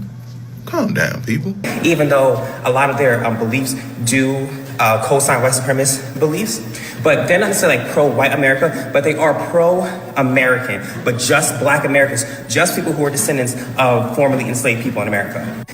I need y'all to understand something, right? When people label themselves black Americans, it's not because they are like trying to say, oh, we're not Africans. That's impossible for us to say that there's no African like DNA in us. But how many generations have to be born in a specific location for those people to be considered native to that land? Because y'all are acting like... Shout out to her. I don't know if she's black or mixed or not. Beautiful woman. She's very beautiful. And thank you for your service as well. But you spitting some game, mama. And I'm sorry to stop what you're saying and letting people listen to you. But I think people need to really listen to her who are from mixed race or from a different culture. You're not hearing this from a black mouth now. Let's listen. We just got here like 3 generations ago. Black foundational Americans have been here since the 1600s. That's between 13 to 17 generations. And what about the fact that some BFAs have like indigenous roots as well? Because we did not just stick to ourselves and just like decided like whatever, like, we congregated with indigenous people from this land as well. Like, this is all part of our history. There's like the fact that we have a history of our people and our background should tell you enough that we are not we are not Africans. We cannot go to Africa and like trace down family members over there. Who? How, like, even if we could, we can't, because our people have been, the people who were in Africa originally that we came from, they have been lost through time. We can't do that. Like, we don't have no great grandmother who was in Nigeria. Like, what are we talking about? They were in Alabama. They were in Georgia. Thank you, dear. Like, why is that so hard for y'all to understand? And then to say that we are white supremacists because we are acknowledging that we are Americans. I get comments like this a lot from people who have flags in their bios in addition to an American flag. So what you're saying is that we are all Black people. If we are all Black people under the umbrella of Black American, then why do you have these different flags in your bio? Because you are also wanting to attach yourself to the identity and culture of these different countries, right? I need y'all to understand that what these people that are clinging or not clinging, that are being drawn to the FBA movement, they are doing the same thing. They are essentially putting a flag in their bio and wanting to attach themselves to the history, culture of this ethnic group, which sometimes gets lost under the umbrella of Blackness in America. America was like, okay, y'all all Black. Okay, we have new immigrants, y'all all Black. And what you see are Black people who are caution people from being too dismissive of this. To be clear, a lot of people are focusing on reparations for our people. A lot of people are tracing their ancestry and finding out what indigenous tribes they're from. So although it's not a social and political movement, it is tied to some social and political movements, to be clear. When we say foundational Black Americans, we're talking about us, our lineage, our bloodline, our history rooted right here in America through slavery, Jim Crow, segregation, and everything that came after. We are not just another group in the melting pot. We are the foundation.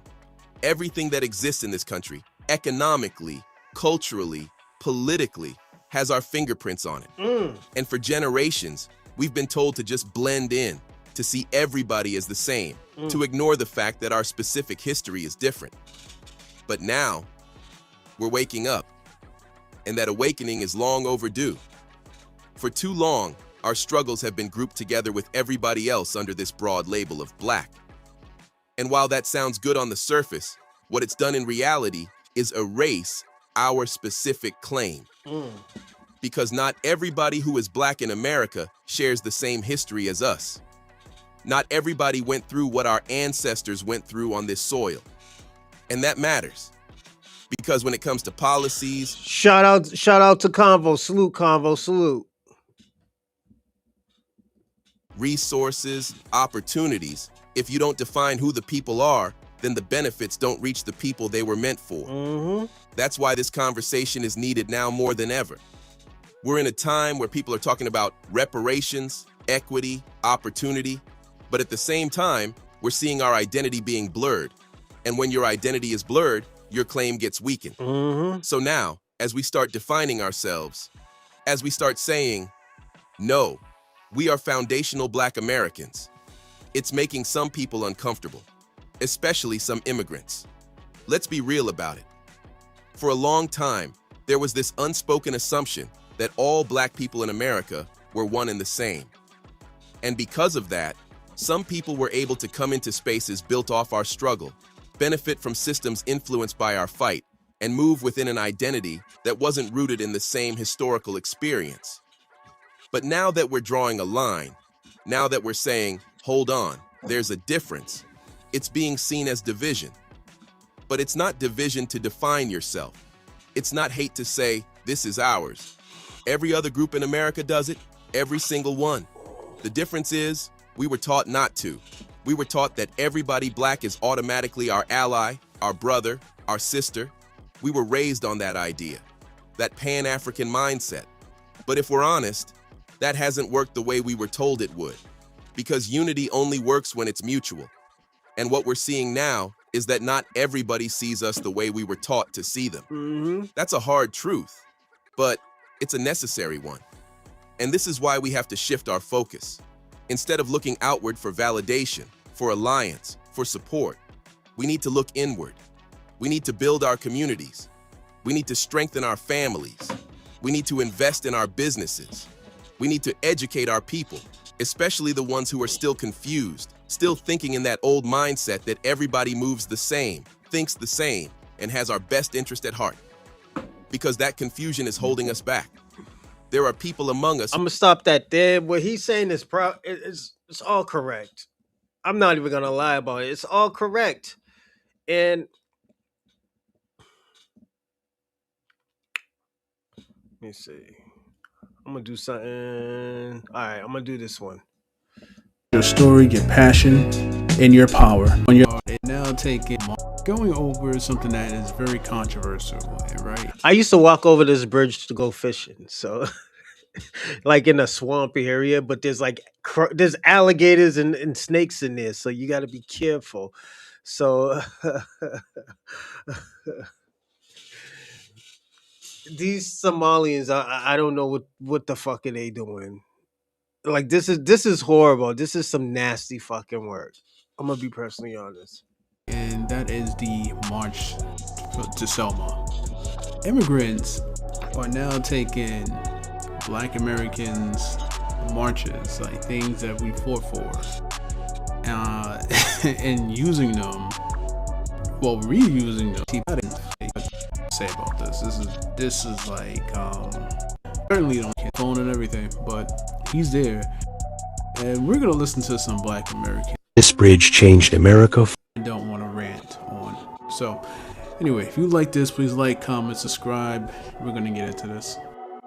This bridge changed America forever. March 7th, 1965. Civil rights protesters crossing the Edmund Pettus Bridge in Selma were violently attacked by police. The moment, Bloody Sunday, was broadcast across the country to millions on television. The outrage helped push the U.S. government to pass the Voting Rights Act just months later. Follow for more moments from history that reshaped the world. Why did the Somalians march on Selma? On March 7, 1965, my ancestors marched against oppression in Selma, Alabama. My ancestors experienced so much violence in Selma that it was referred to as Bloody Sunday. In preparation for the march, my ancestors dressed their Sunday's best in preparation for Bloody Sunday. March 7, 1965 was referred to as Bloody Sunday because so much of our blood was spilt trying to fight oppression. Suits and ties, dignified dresses, even our college students dressed their Sunday's best. Our ancestors dressed their Sunday's best because they were prepared to be unalived. Several days ago, the Somalians marched on Selma. Number one, what does Somalia have to do with Selma? And number two, why didn't they have enough respect for my ancestors to even dress up? We the people means all the people? This march was yet another sign of absolute disrespect. Is this another attempt to steal our identity? We are not all. We're foundational Black Americans. Stop the destiny swap. We know him, but we ain't going. I know you guys seen that video of Jesse Jackson's son marching with Somalians and various other immigrant ethnic backgrounds, reenacting the Selma March for voting rights on behalf of my people. A lot of the people in our community find that that's very disrespectful, being that any other day, I'm not saying as individuals, but a lot of people in general with immigrant backgrounds or what have you regurgitate the white supremacist notions and rhetoric that Black Americans are criminals, Black Americans are baby mamas and baby daddies, we're culturalists, like I was talking about yesterday. You don't have any mutual respect for us, but then you want to take a page out of our book and use our ethnic legacy, our ancestors' legacy, to garner attention and sympathy for the problems that you're going through in this country. As in Good morning, Donna. Was it Donna C 3273? Salute. Good morning. Happy Monday. Illegal immigrant. It's one thing if you would have respect for us and have mutual respect, but you people do not have mutual respect for the foundation that was laid by. And this is why the Renaissance is happening. This is why. Like, remember that old saying back in the days, everybody used to say, yo, niggas can never have anything good. You know? This is what I was talking about. Yo, we can never have anything ourselves. Every time we do something, every time we have something, is always infiltrated by an African, Caribbean, or somebody who thought or think, or even a Latinos who thought that they helped. You know, like we gotta. I'm gonna be personally honest. I'm glad that there's a renaissance that is happening. You know, and this is telling you like, yeah, you're not gonna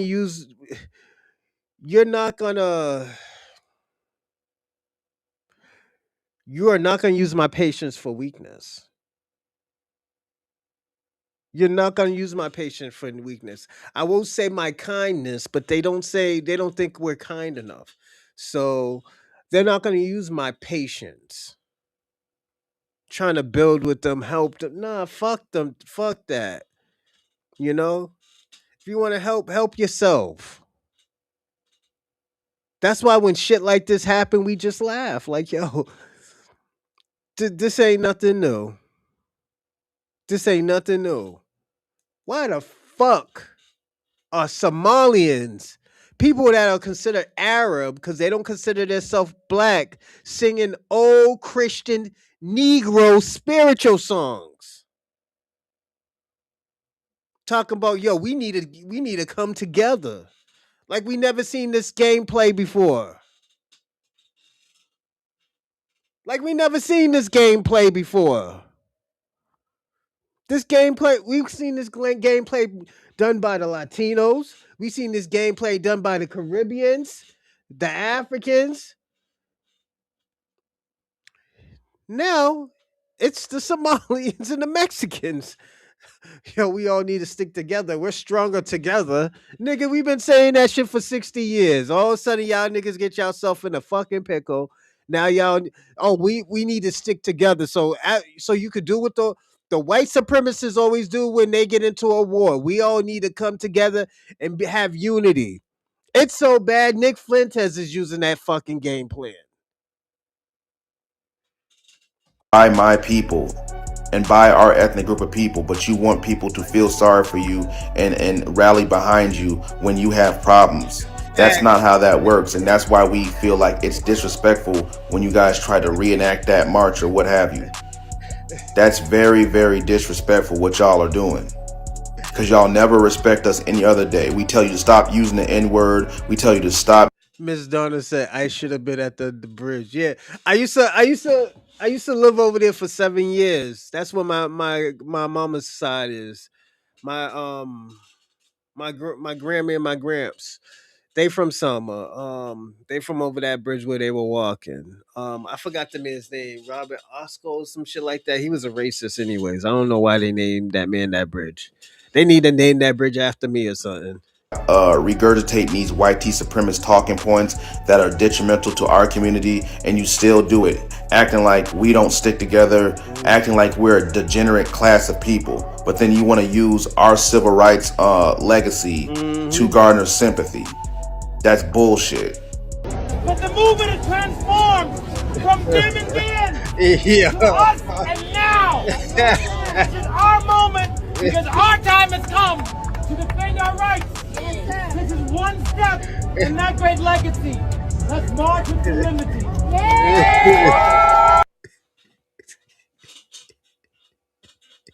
Yo, is these niggas crazy? Hey, yo, that guy right there, that's Black Snow Bunny King right there. To do with the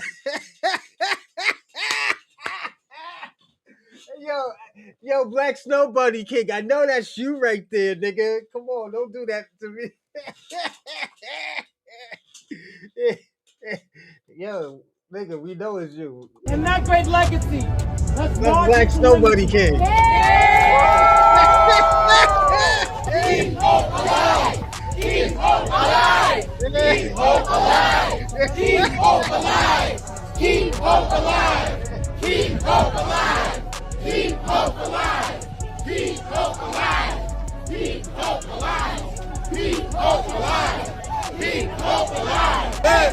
You can see that those two right here, they were bought. One got earphones on, and the other ones just don't want to be there. You could tell that they paid for that.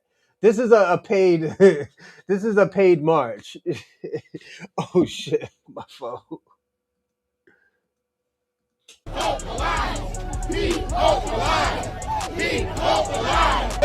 Se siente, Minnesota está presente. Se ve, se siente, Minnesota está presente. Se siente, Minnesota está presente. Se ve, se siente, Minnesota está presente. Somebody! Somebody!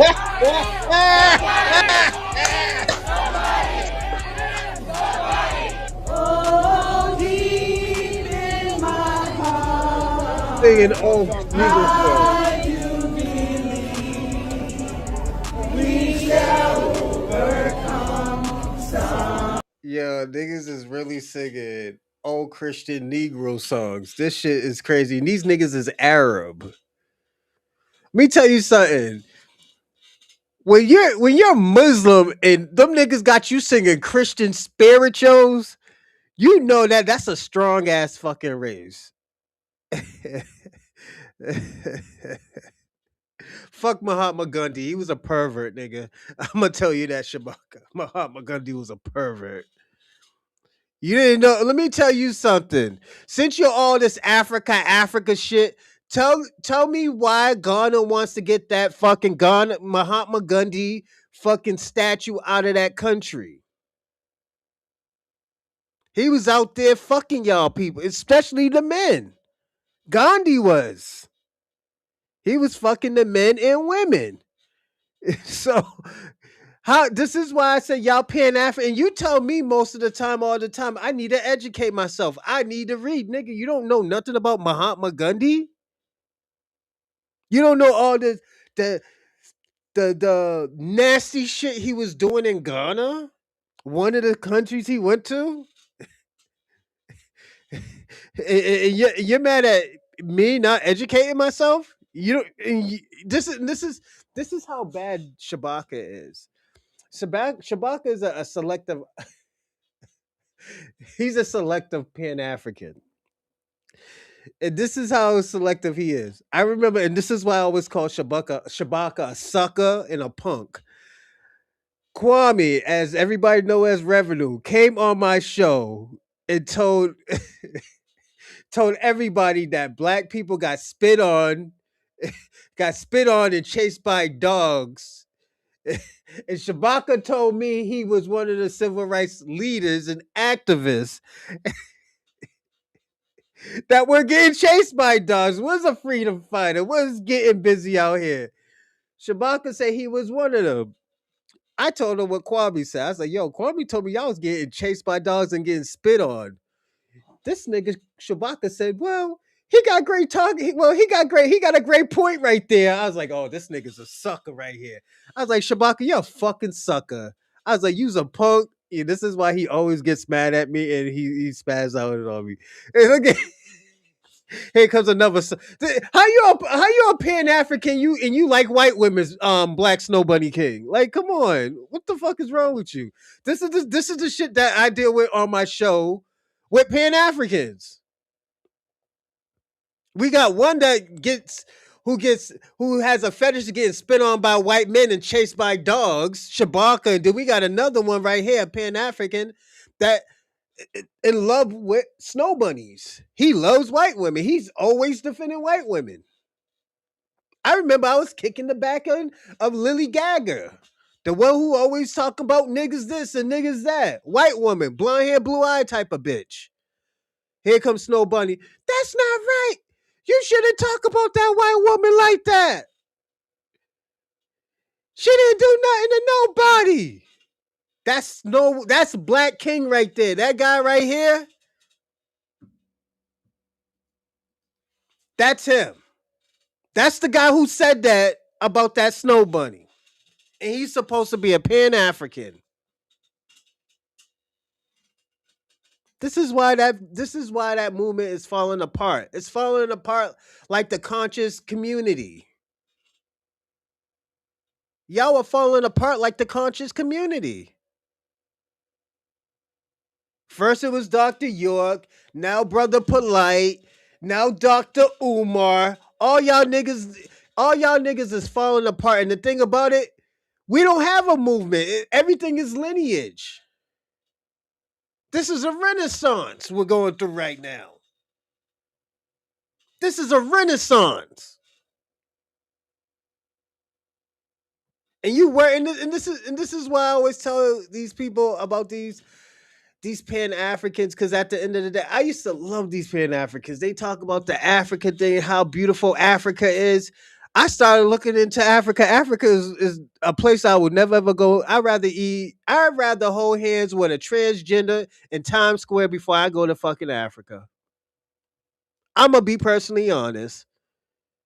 I am not going to Africa. You know, I'm just being personally honest. It's bad out there. It's bad out there. Cause it's just and the thing about it, this is why I always tell people all the time. I respect more the French Africans that are in Paris, France, because they're out there getting busy in the streets. They're fighting to stay in that country. This is the shit we get, right? This is the shit we get in America. Let me show y'all what they got people in Paris, France fighting, kicking the shit out of white supremacy and the police, and this is what we get. I do believe we shall overcome someday. This is the most disrespectful thing I've seen so far in 2026. Yo, this is what we get. Yes, they live in my hood. This shit is crazy. Don't get me wrong, there are some beautiful places in Africa, but I don't want to go. I don't want to see. I'd rather them come up here. Like, come to America and act right. You know? But them niggas in France are riders. They're out here getting busy. They actually are fighting. This is what we get. This is the class of Africans what we get. I'm gonna be personally honest. And you want me to do the Pan-African shit. This is the sad part. You know? Did y'all let me read to y'all what it said on the sign, the big black sign with the white letters. It says, "We the people" means all people.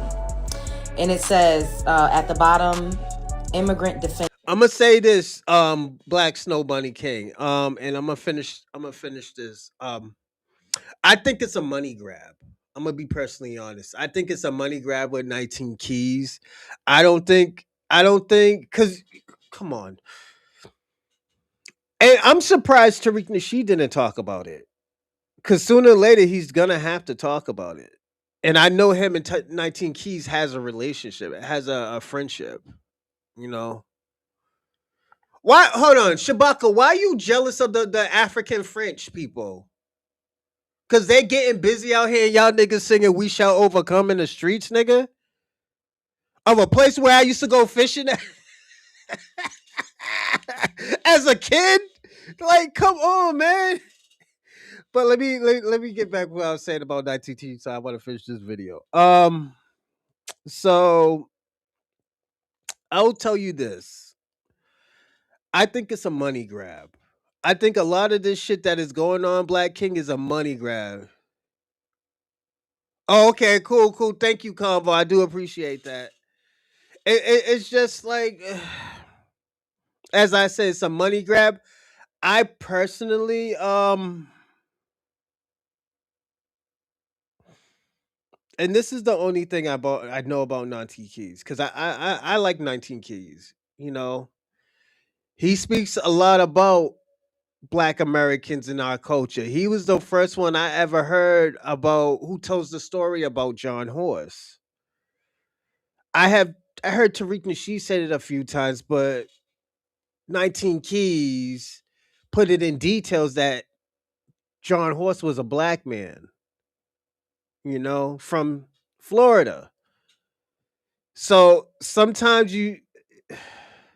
it's just so hard because it's a complicated situation where you still want to give him the benefit of the doubt of letting him explain what he's gonna say, but sometimes I don't think 19 Keys is gonna say what he's gonna say.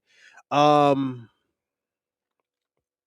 I hope a lot of shit, especially with scholars, because 19 Keys is a scholar as well.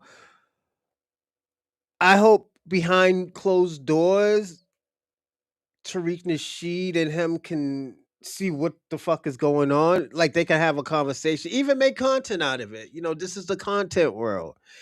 You know, it's not like they didn't do a podcast together or an interview, so they have some type of relationship. So best believe I hope this can be fixed in a proper manner. Want us to invest? Yeah, I'm not investing in Africa. Them niggas is gonna con us. I'm gonna be personally honest. And it's because they're tribalistic, so it's not gonna happen. Miss Donna, that's out the question. We got to throw that answer out the window. Oh, and I'm gonna say this: only way we can invest in their country if they fix the country, if they fix the laws and policies. Like Tariq Nasheed said, only thing they had to do is give us dual citizenship and give us some type of some type of some policies. And you don't think black Americans would have came to Africa and try to fix Africa and make Africa great as it is? Or it could be? But no, none of these presidents are trying to give anything to black Americans. Yeah, like Tariq Nassi says, like, yo, they treat him nice when he goes to Africa, but at the end of the day, when he goes to Africa, they treating him nice because he's a celebrity. Tariq Nasheed said, like, yo, fuck that. He's like, yo, I want all of us to come here and make money out of here. We could all be breaking bread together. But what 19, and this is why I didn't really I understand what 19 Keys is saying, but at the end of the day, he's acting like he don't know what the fuck is going on. I understand. This is the part that I do understand. I understand we can make money in Africa. I understand that, like, yo, there's a whole bunch of resources in Africa. But if we try to make money in Africa, a lot of these tribes are not going to let us make money. They don't want us to make money because we're not from the same tribe as them. We try to have a relationship with them. We tried for 60 years. We helped them come to this country. We helped everybody come to this country. But they don't want to have a relationship. All they want to do is parasite off of us. That's it. Black one is convenient. This is why I'm so full strong and I'm anti flat blackness. Facts, you're right. Convo. But it's we can't keep on doing this, and this is where I think 19 Keys is not even reading a room, but I don't think he's understanding what's going on. As smart as he is, sometimes it's just like, oh, yo, I didn't see that. I didn't see that in the picture, you know. But it could be a mistake, and he might apologize if he feels like it. But at the end of the day, what he was saying was kind of right, but it was wrong.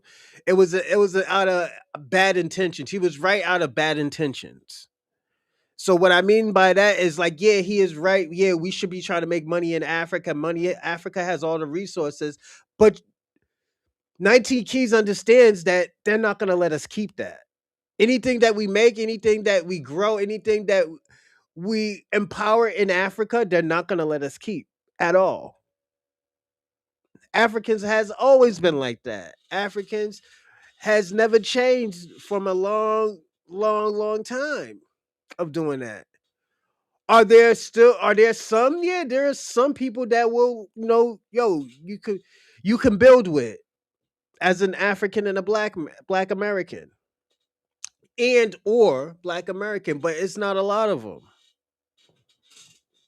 You know? Network.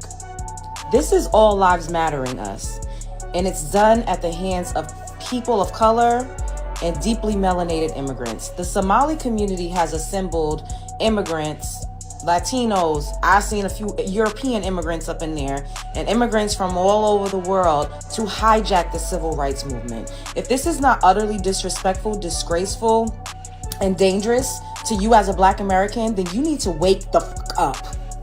This all-inclusive kumbaya, this is out the door. These people are here to replace you. They are here to replace you. Now, no one. Oh shit! Thank you, Convo. I almost forgot. Everybody, don't forget to like and subscribe and comment in the live chat. But the only way you can comment in the live chat is if you're a subscriber. So subscribe. And also, I got a new project coming out. Brother Morningstar, Sir Adam's Great Betrayal. I just got the script today. Hold on, I'll show you. Just got the script I got the script Friday actually. I put it in the post, and right now I'm doing donations to push the short film as fast as I can. But as much as money as I make, I'm gonna double it with my money. So I'm doing that. So shout out to everybody who is donating. I appreciate it. But let's get back into the show. Is saying that they can't stand up for themselves, but what do you mean fight for our rights, and you're doing it under the guise of civil rights? Being an illegal immigrant is not adjacent, nor is it synonymous with your civil rights or your civil liberties being infringed upon. You do not have any rights in the country if you are not a United States citizen. It is a crime. Hence the term illegal. Then at the bottom, it says Immigrant Defense Network. No one is doing anything to inherently harm immigrants. If you have your paperwork together, if you're not doing anything illegal, then chances are you're just living your life. And what really perturbed me the most, what really disturbed... Little mama be going crazy. I needed a woosah. The fact that Somali man stood up there and said, the movement has transformed from them and then to us and now. They're blatantly saying, fuck you, Black American. Civil rights, which your ancestors fought for, bled for, died it's for, ours now, got hung for. We were getting unalive to even go when we were voting. A lot of us were not even claiming our heritage so that we could keep our lives. We left our towns and our communities behind so that we could stay alive and keep our lineage going.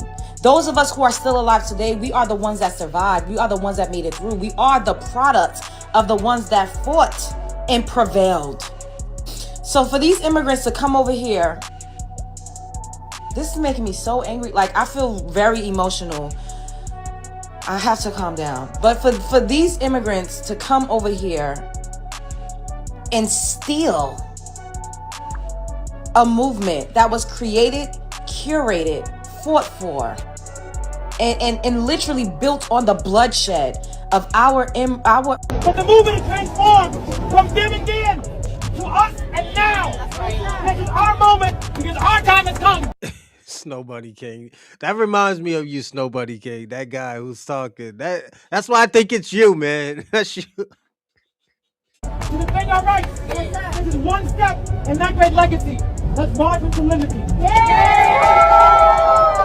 Keep hope alive! Keep hope alive! Keep hope alive! Keep hope alive! Keep hope alive! Keep hope alive! He did say that. Put it this way. I'm gonna say this.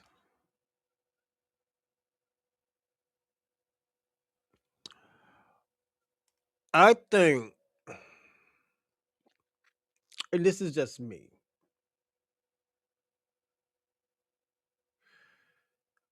– And this is how slick 19 Keys is. He didn't say that, but he pushed the narrative that he was. And this is why I always tell people, Miss Donna, you can't look at when you deal with Black Americans, you cannot deal with who is a leader. We don't do leaders. We do scholars and elders. Tariq Nasheed is a scholar. He's a scholar. And what Professor Smalls was supposed to be, what's going on, Ahmed? Salute. I thought you'll never come back on the show, but thank you for coming back on the show. Tariq Nasheed is a scholar, but what Professor Smalls was supposed to be was an elder. Only thing Professor Smalls was supposed to do is push his knowledge, give people knowledge, and just give people advice. And we will always support Professor Small, James Smalls. But he fucked up and jumped out the window. He jumped out the window for pan-Africanism. And like this is why I always say it's a dead movement. It's a dead movement. And Oddman, he's Sudan, he's Sudanese. I don't think he's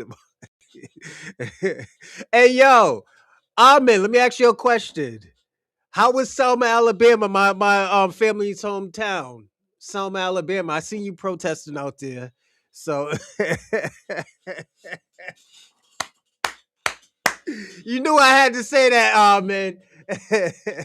But how's everything? It was a joke, man. How's everything though? I hope happy Monday, man. But let's get back in this. Keep hope alive! Keep hope alive! Keep hope alive! Keep hope alive! Keep hope alive! Se siente, Minnesota está presente. Se ve, se siente, Minnesota está presente. Se siente, Minnesota está presente. Se ve, se siente, Minnesota está presente. Somebody! Somebody! Somebody! Somebody! Somebody! Oh, deep in my heart, how you give me we shall overcome someday. You know, I had a hard time just watching that clip. It just feels very disrespectful, and it feels intentionally disrespectful, especially with the climate of everything. This is why I always tell y'all, them French Africans, they're more resilient than American Africans. I'm just being personal, not Black Americans. I'm just talking about people who could identify their ethnicity, their nationality, even their culture to Africa. We can't, you know. But this is why I said like them Africans out there and like honestly, yo, there's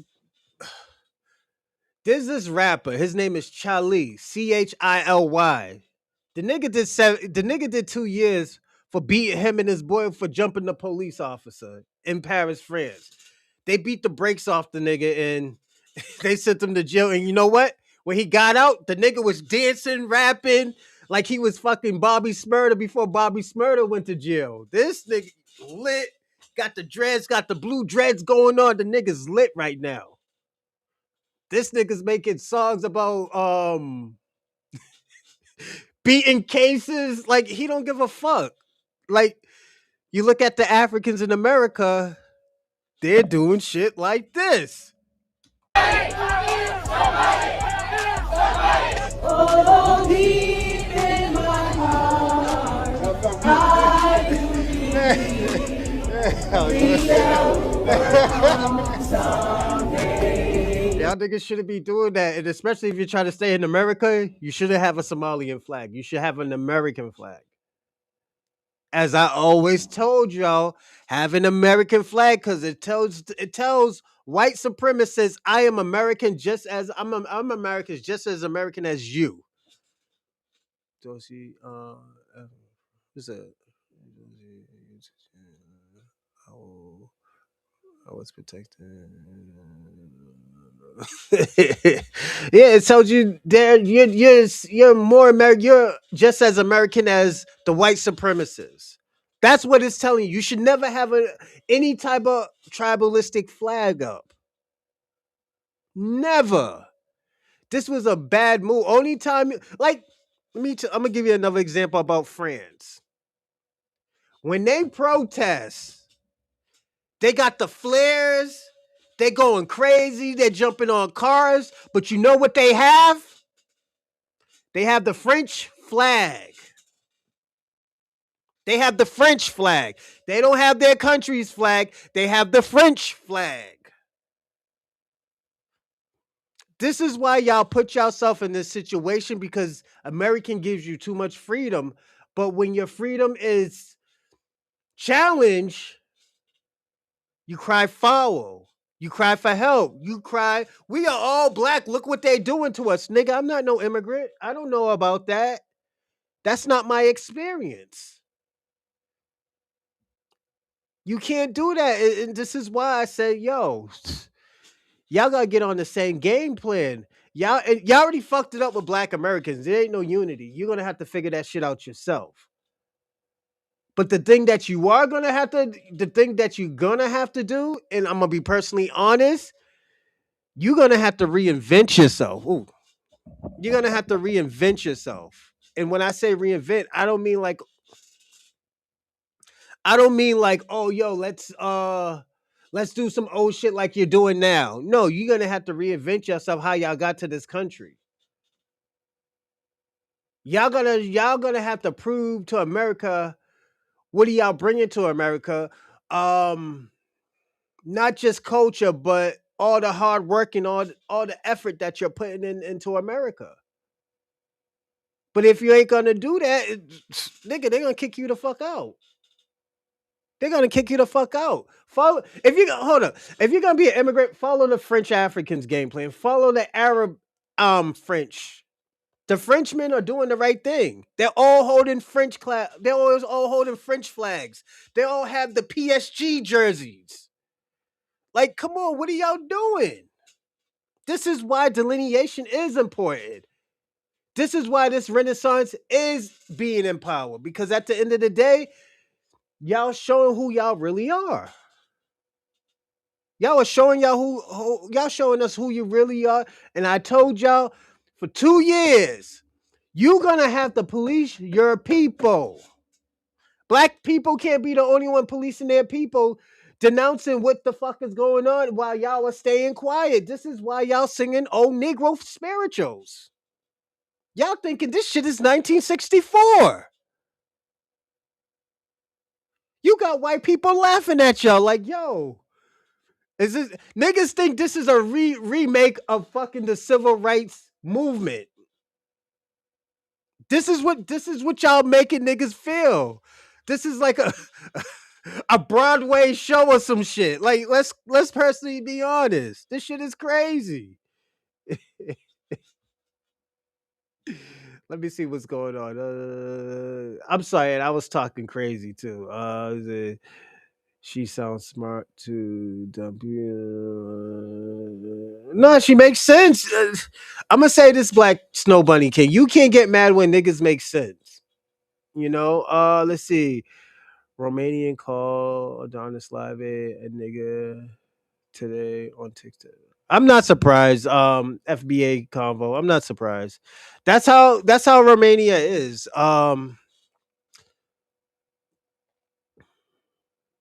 Romania. I'll talk about Romania another day.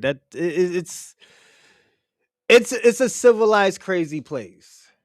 It's like living with vampires, and I'm talking about the old English vampires, and they're talking all civil, but they're biting niggas' necks and sucking everybody's blood and saying that, oh yeah, them niggas you're feeding off of are fucking savages. That's how that's how certain people are. Convo. Yeah, it's let me see what this other nigga said. You sitting here talking about a project from what? And everyone have the rights to Shabaka, you're not listening to what I'm saying. First of all, I can talk it because that's my family's state. I lived there for 7 years. I understand what that bridge means. I understand what that bridge means. You just defending Africans. You're just an African sympathizer. Anything that happened, anything that Africans do, bad or good, you're gonna support it, or you're gonna rationalize about it. Yes, yes, call in. Okay, let me call in right now, quick. All right, yeah, call in. I'll give you 5 minutes, cause yeah, I'm on a time span. So yeah, you could call in, but yeah, it's yeah, Shabaka, you're an African sympathizer. Anything that the Africans do, you're gonna sympathize on how they feel and do. Um, so I'm not even surprised. Let's see. What's up, brother? Ahmed, go on, Ahmed. I knew he was gonna come back on the show. Ahmed, shout out to Ahmed.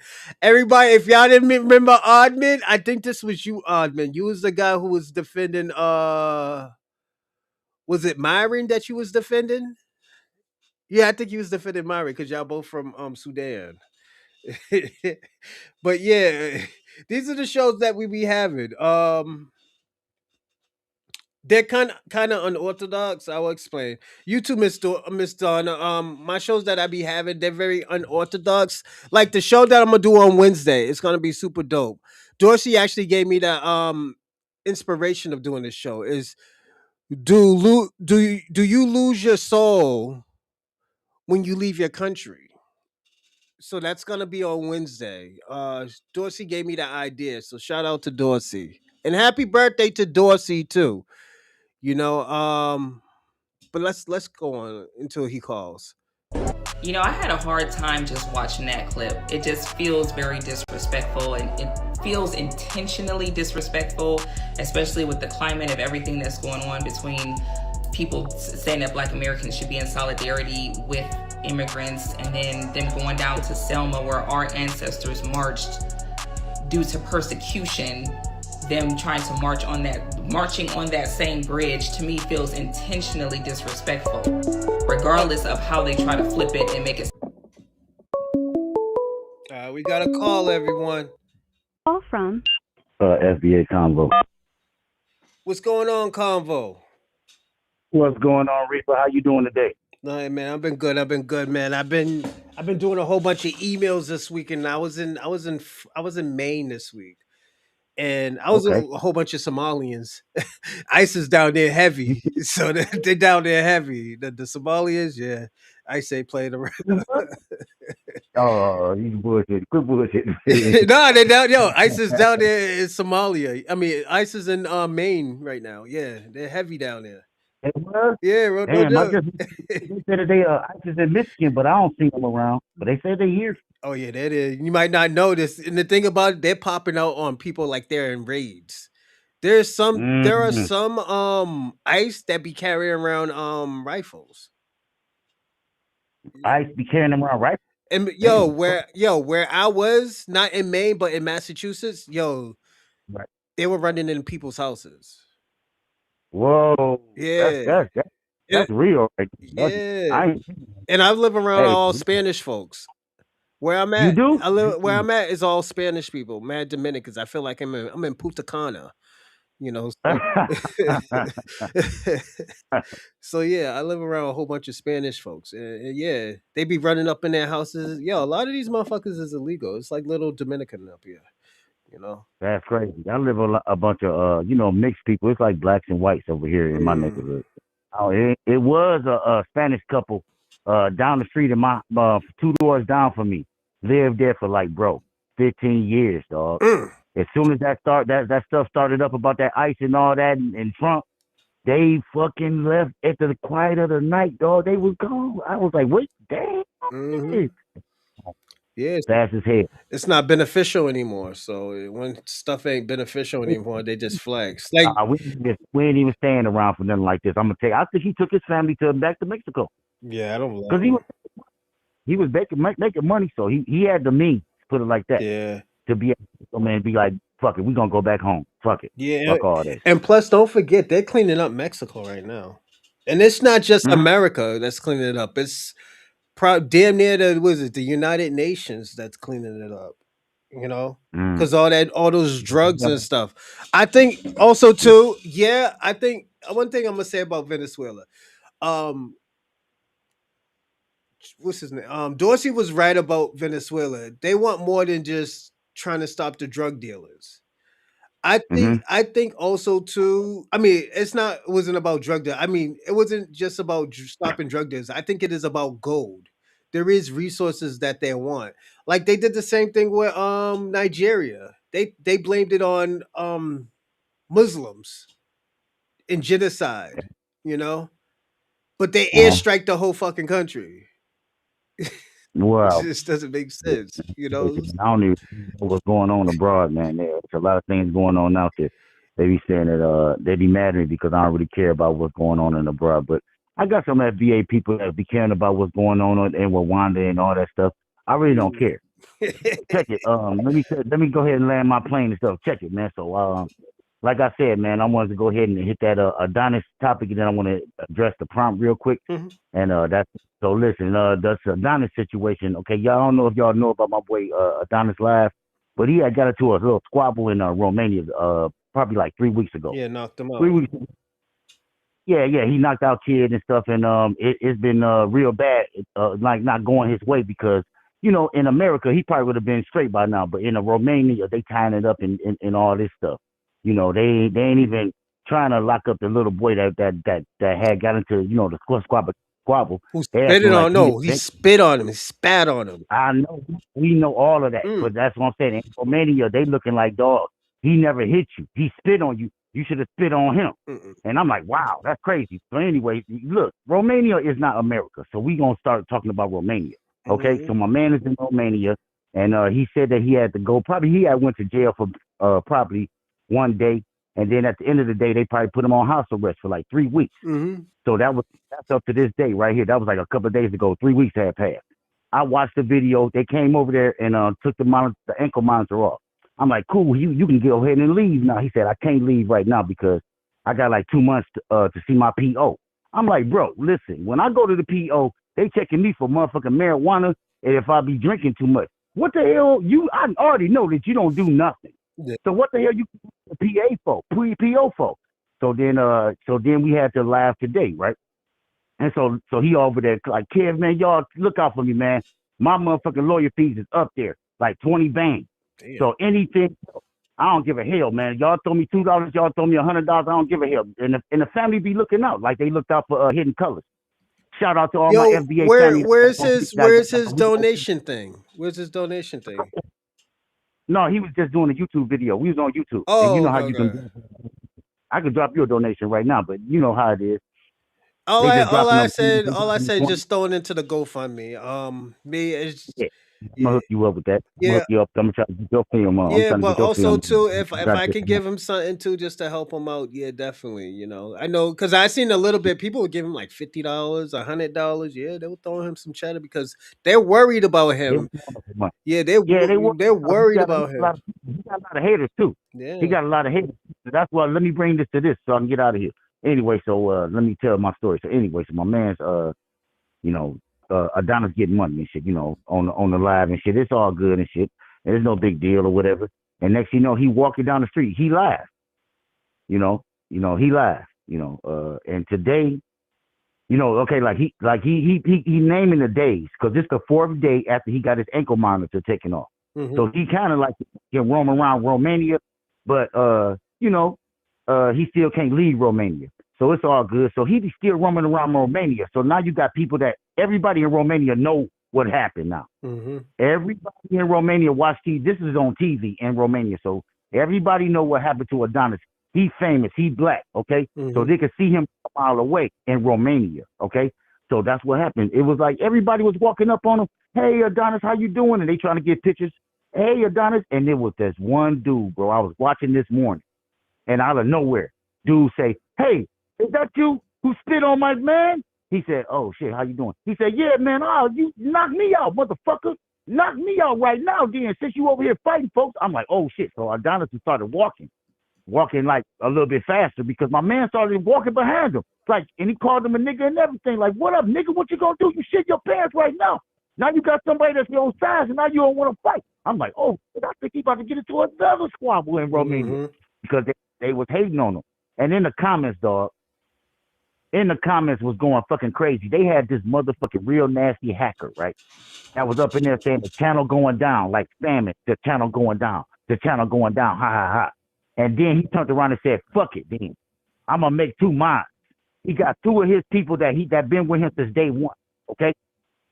He got 2 of his people from day one and told him to get rid of this hacker. Dog, they couldn't even get rid of the hacker. He kept coming back.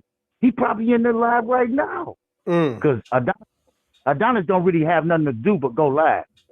He really don't. Yeah. Well, I feel like when Adonis turn off the camera, he probably be like, "I don't know what the fuck to do." I don't think he gonna play the game or nothing. He need to busy himself other than fucking going live. Because today it kind of flipped on him and shit, where he going live in the streets of Romania. He got to remember that half of these people don't fuck with you. Yeah. You got to know, honest. Like, I understand you looking for your fans, but everybody in Romania know you. So if they see you on the street, you might run into a hater, which he did. Hold on 1 second. Hold on. Black Snow Bunny King. My great granddaddy owned a house in Selma, Alabama. We didn't live in trailers. We owned houses and acres. Man, tell that man. He don't know nothing about your lineage. You don't know nothing Don't about forget. your lineage. He all speculative. And don't teach them nothing either, because they gonna turn around and use I'd that. rather live in a trailer park than my whole country to be underwater. So don't forget, Snow Bunny King, your whole country is underwater right now, and none of y'all niggas is doing anything. And y'all had to call Africa to give y'all mud. So don't do that to you. So go ahead. Man, he from Jamaica? I thought he was from Africa. He's from Jamaica. Nah, he's Jamaican. Man, everybody in your chat is Jamaican. I ain't seen no African. Who is African in your chat? Ahmed is Sudanese. He's from Sudan. Yeah. Oh, doubt. He looking out for Myron.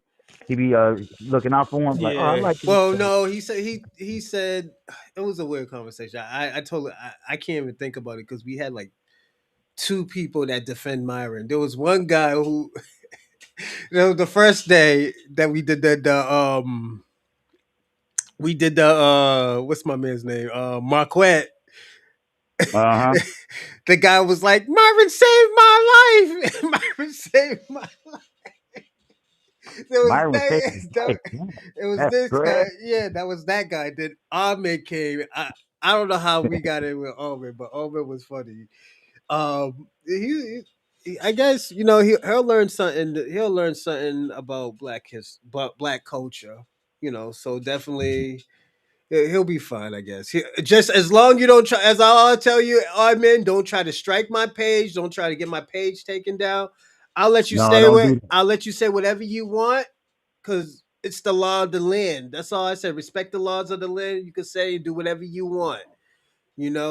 Oh yeah, and don't put allegations on people. Like you can joke around and make fun of people. What's up? Say allegedly if he about to get that crazy with it. Say allegedly. Yeah, you can say allegedly. You can get away. Yeah, you can get away doing shit like that, But Yo, Brian, go on. let me go ahead and ask you a question real quick. What's between timeout and block? Block, you can't come back. Only way you could get off block is if I put you on block. I mean, only way. I ain't nobody. I'm blocking nobody. I like the back and forth. So just know, I might time somebody out, and it ain't gonna be for the day. I'll never do that because we need that back and forth. But it do put a little fire in their ass. I'm pretty sure Shabaka saying a lot of things, but now I gave him a 5-minute timeout. What he do? I was looking for too. He just as usual. Whatever he say is counterproductive. So hey yo, I'm telling you, Shabaka, yo, you just listen to what he say, and I'm telling you, don't argue with him. Don't just take it as. Don't take it how to. What's the word? How to take Shabaka's take it with a grain of salt. I understand, but Yeah. I ain't even saying nothing to him. I just hit him with that little 5 minute spanking, and he be all right.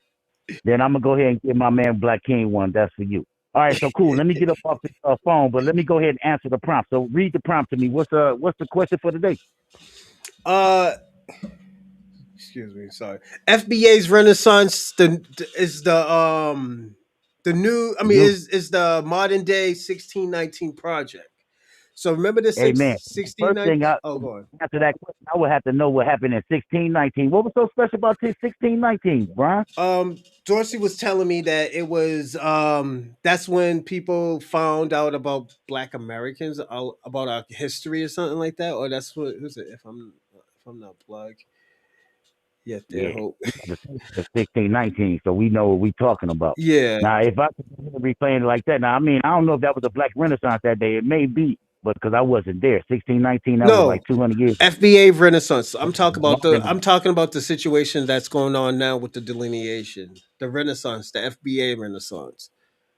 Oh No. yeah, our Renaissance is just so beautiful. I never really imagined that this would be like this. But I just want to also know that listen, I'm 50, and in the Renaissance, I didn't spark this Renaissance. This was sparked by my brother Tyreek and the younger FBAs that's the ones that's out there that's really about to pick up, the torch. And because I don't want to tell y'all pick up no arms. Mhm. Ain't no point to pick up arms. We ain't got enough guns for them. But we can pick up the torch and get on our phones and keep that conversation going, and we can get shit moved. Just by doing what we've been doing now, look what's happening. People scrambling. They trying to go ahead and test on to our movements and our culture, but they can't, as you can see, because they can be clearly seen. They cosplaying, and I ain't worried about it. You know what I'm saying? It's either that you is or you ain't. When we talking about FBA, and I know I was talking about Boy Reed yesterday, and he was talking about you can't be on the fence. And FBA is one of those things. But most of those times, you know what I'm saying, you ain't even in it. Like in his situation, Breeze don't like Adonis.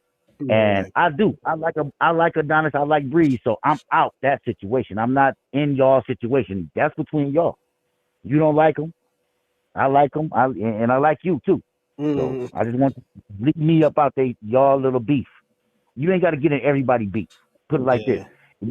The reason Adonis is here is because he claimed FBA. I'm trying to tell y'all. If he had never claimed FBA, he'd probably be straight. But he claimed FBA, and it comes with some static. Yeah. So he over in Romania talking about some FBA, and he done ran into the wrong ones. There's some actual racists over there. Yeah. Called on TikTok live, no problem. No problem. Oh yeah. So I'm glad he walked away today because he could have been another fight today, and that would have been me because I ain't no bitch. I would have turned around and I'd have wrecked that little dude. Yeah. But he, it was the same. It was same weight class like today right here. Yeah. Now last time the boy wasn't his weight class. He probably was a featherweight. I'm gonna put Adonis maybe at a middleweight, not heavyweight, but I'll probably put him in a middleweight. Now he was shorter, so he had the extension, but he knocked him out with one blow. He said it was 2 blows. He said it was actually three shots where they both swung at each other and missed. The second one, he was like, "For real, dog, you coming again?" And hit him with the 2-piece. Like, wow. And my boy was out, sleeping away. Now today, he was about to run into Kalishnikov. My man Kalishnikov seen that video, said he wanted some retribution, found him, called him everything in the book to get him to fight him, but he didn't fight him. He just walked away. But cold-blooded, dog. It could have been a nasty situation. And that's what I'm saying. It's good that that's good that he walked away because he don't know who that guy had. He don't know what type of weapon had. My man could have been ready for. He could have been the mob. He could have been anybody. He could have been ready. I'm talking about for real. That could have been an ex-fighter. Anyway, I'm just saying that I'm glad that he did that because I couldn't have did that. But then again, there's something else I can't do. It's being Romania. If I'm in Romania, I know that I'm the only one that look like the way I look, and I need to learn the language. Now, see, Adonis knows some of the language. I don't think he knows the language like he should be. Speaking of, if he was there for 2 years, wouldn't you know the language by then? He said he'd been there 10 years of his life. He probably know enough to get through. He probably know someone to get around, but he probably don't know what he needs to know. Yeah. You know what I'm saying? I don't know. All right, I'm gonna land my plane. Y'all get back to the show, man. It's an awesome show today, man. Thank you, man. All right, salute. Shout out to Convo, salute Convo. Bob's Legacy. I know you want to come on here. Yeah, come on here. Yeah, I can give some time. Because what time is it? Yeah, I still got 45 minutes. So yeah, you can talk because I got 2 more things to do. And yeah, seem like, oh, well, so we're when you standing in call, solidarity and in honor of the civil rights movement, as if their struggles were our ancestors, our grandmothers and great grandmothers' struggles. Their struggles are not our people's struggles. So it's not even close to the same thing. I can't give y'all my unfiltered opinion on TikTok on this subject, so I'm gonna do another video and I'm gonna upload it probably tomorrow to YouTube, where I can actually say what I really want to say about this, because I can't say it without getting some type of flag or strike. But my thing is, what exactly inequalities are you fighting against? You because you don't want to be investigated for fraud, because you don't want to be investigated for entering the country illegally without doing. You're fighting against having to file paperwork, immigration paperwork. what's wrong with that? Black King. King don't make no sense. Call from Imperial. to accept, press 1. What's going on? What's going on? Bomb's Legacy. Bomb Legacy. Well, I put an S in it. What's good? What's good? Yeah, it's Imperial, man. What's up? Oh, What's what's going up, on, man? How's Perry? it going? Nothing. I'm chilling, man. Oh man, how you been, man? Nah, I was calling in. I was tapping in. Checking out the FBA peoples. It's Tether. That's how we doing it on a Monday. But no, my man from Castle Hill is that cat that he was talking about. His name is Adonis. He's the one that was spit on. It's all on video. And this is exactly why, okay, we FBA people need, okay, it's imperative that we need a protection group. So when we're abroad, things like this do not happen. Okay, and then when it does happen, he has some type of protection. It should be some type of, a fund taken up to help him out with his defense. Nothing, like I said, we're defenseless, and that's not to be taken. How do you feel about that? Question is, what the fuck you doing in Romania? Out of all places. So... No, but it don't matter. It don't matter. You should be able to stomp wherever. That's the difference with us. You move around, but and this is not like the brother was moving on a bad note, right or wrong, Bron? No, you're right. It's just when it comes to us, Black Americans, we are always put on a different. We're all not put on the same level. We always have to go 3 or 4 levels down and work 3 times harder than others. It has always been like that. This has never been nothing new to me. So that's why I said, what the fuck you doing in Romania? Like, for example, your boy ASAP. Remember ASAP almost went to jail? And where was he at? I think Switzerland. No, but I hear what you're saying. It's the same situation. Are you trying to say Are you trying to say we got to stay home? No, it's stay alert, have security. No, like, but he was spit on, and then that's the come on, you're gonna be triggered. That's the most triggering thing. No, so that's what I'm trying to say. And let's say he didn't have that on video, and just like the caller that just called before, he was saying, I didn't see the video, but I believe the brother. He was saying how it was a guy he was antagonizing. Remember, my lady's from Romania. Yeah, I know. Believe me, I know the racism in 3D, and I met her in Italy, which is also another place that's racist, anyway. Yeah. But so it's. But my thing is, I should be able to go anywhere on the planet. Okay. Yeah, you're right. And as a black man, that's that. So yeah, all of that. Oh, you shouldn't be there. And you got me messed up. No, you shouldn't be messing with me. Yeah. That's you get what I mean. So yeah, I get that part. I don't do that. Get that part, but at the end of the day, that's not our country. That's not our country. No, there's going to be when different in laws. Rome. Like, let me give you an example. In North Korea, when the little white boy tried to do that all-American thing, and he had to go on public TV while billions of people watching them talking about crying. I'm sorry. Ah. And the nigga, last time we seen the nigga, he woke up in a body bag. Who told Otto to steal the Kim Jong Un poster? There's certain rules, and this is why I say you gotta know where. This is like this. It's like the streets. You gotta know where you're going. You gotta know. No, I hear what you're So saying, bro. it's But do me a favor, when Adonis. you get a chance, Go on. rewatch it and listen to what he said before he spit on them. Oh no, I agree with everything that you're saying. You are right. No. Yeah, because I didn't catch it at first, right? And then I was arguing with somebody. He literally told him, like, you know where you at? Like this is in 2026 and we going for this. That's why I said we got soft. We got soft. And I tell that to my black people all the time. Yeah, this was happening when I was a little kid and we didn't have the technology. We didn't have but yeah. Like I said, I'm old enough to the point where I grew up at a time when a Latin person said nigga if you was fighting. Yeah. Okay, up until now to where we got this sadness to where a dude is getting spit on, okay, and we're asking questions. Hey, you know where you at? I don't give a. Anyway, I don't mean to call you, but yeah, I digress. No, I get it. It's saddening. Like I said, I don't think once again we need a protection. I don't think we got soft. I think we got better. And the reason why I say we got better because what used to trigger us, because we put it this way, we know we could put hands on people. We know we could put hands on people, and at the end of the day, we still do put hands on people. You know, it's just like no, it's not about putting hands on people. Yeah.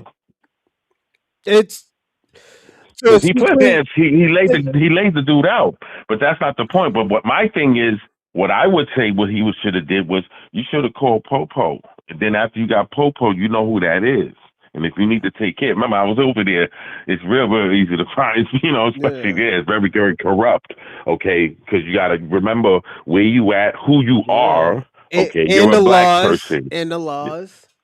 Yes, the laws. No, yeah, they're laws. Yeah, he's running, and then see how he's messing up to me in my eyes. Okay, I don't know him like that. I know his peoples, but I would tell him, like, yo, tell him be quiet. See, this is a problem with, especially us black people. We need to start handling stuff in the courtroom.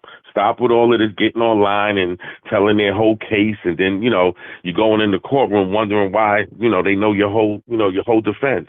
Because you're online, just like he's on, oh, what's this Article 19? What is this law? He was getting people to talk about. No, shut the hell up. Just keep doing your blog thing, Yeah. You're going to do it. Yeah, and that will be my suggestion to him. Take it in the courtroom, bro, and all that. And like the brother said, somebody antagonized him. He's a hitting target. Why? Because out there, they're very racist. And their racism, they're looked at it like, just like that guy looked at it like, he didn't look at it like somebody spit on somebody. Yeah. Like, you didn't know? That's like me not knowing you, just coming up to you, bumping you, and then you telling me, yo, get off of me. And then I'm coming up, bumping you again, spitting on you. What do you expect me to do? I don't care what color you are. Yeah, but let me tell you how Adonis looked at it. He looked at it, if he spit on me, it's a self-defense case because he thinks he's in America.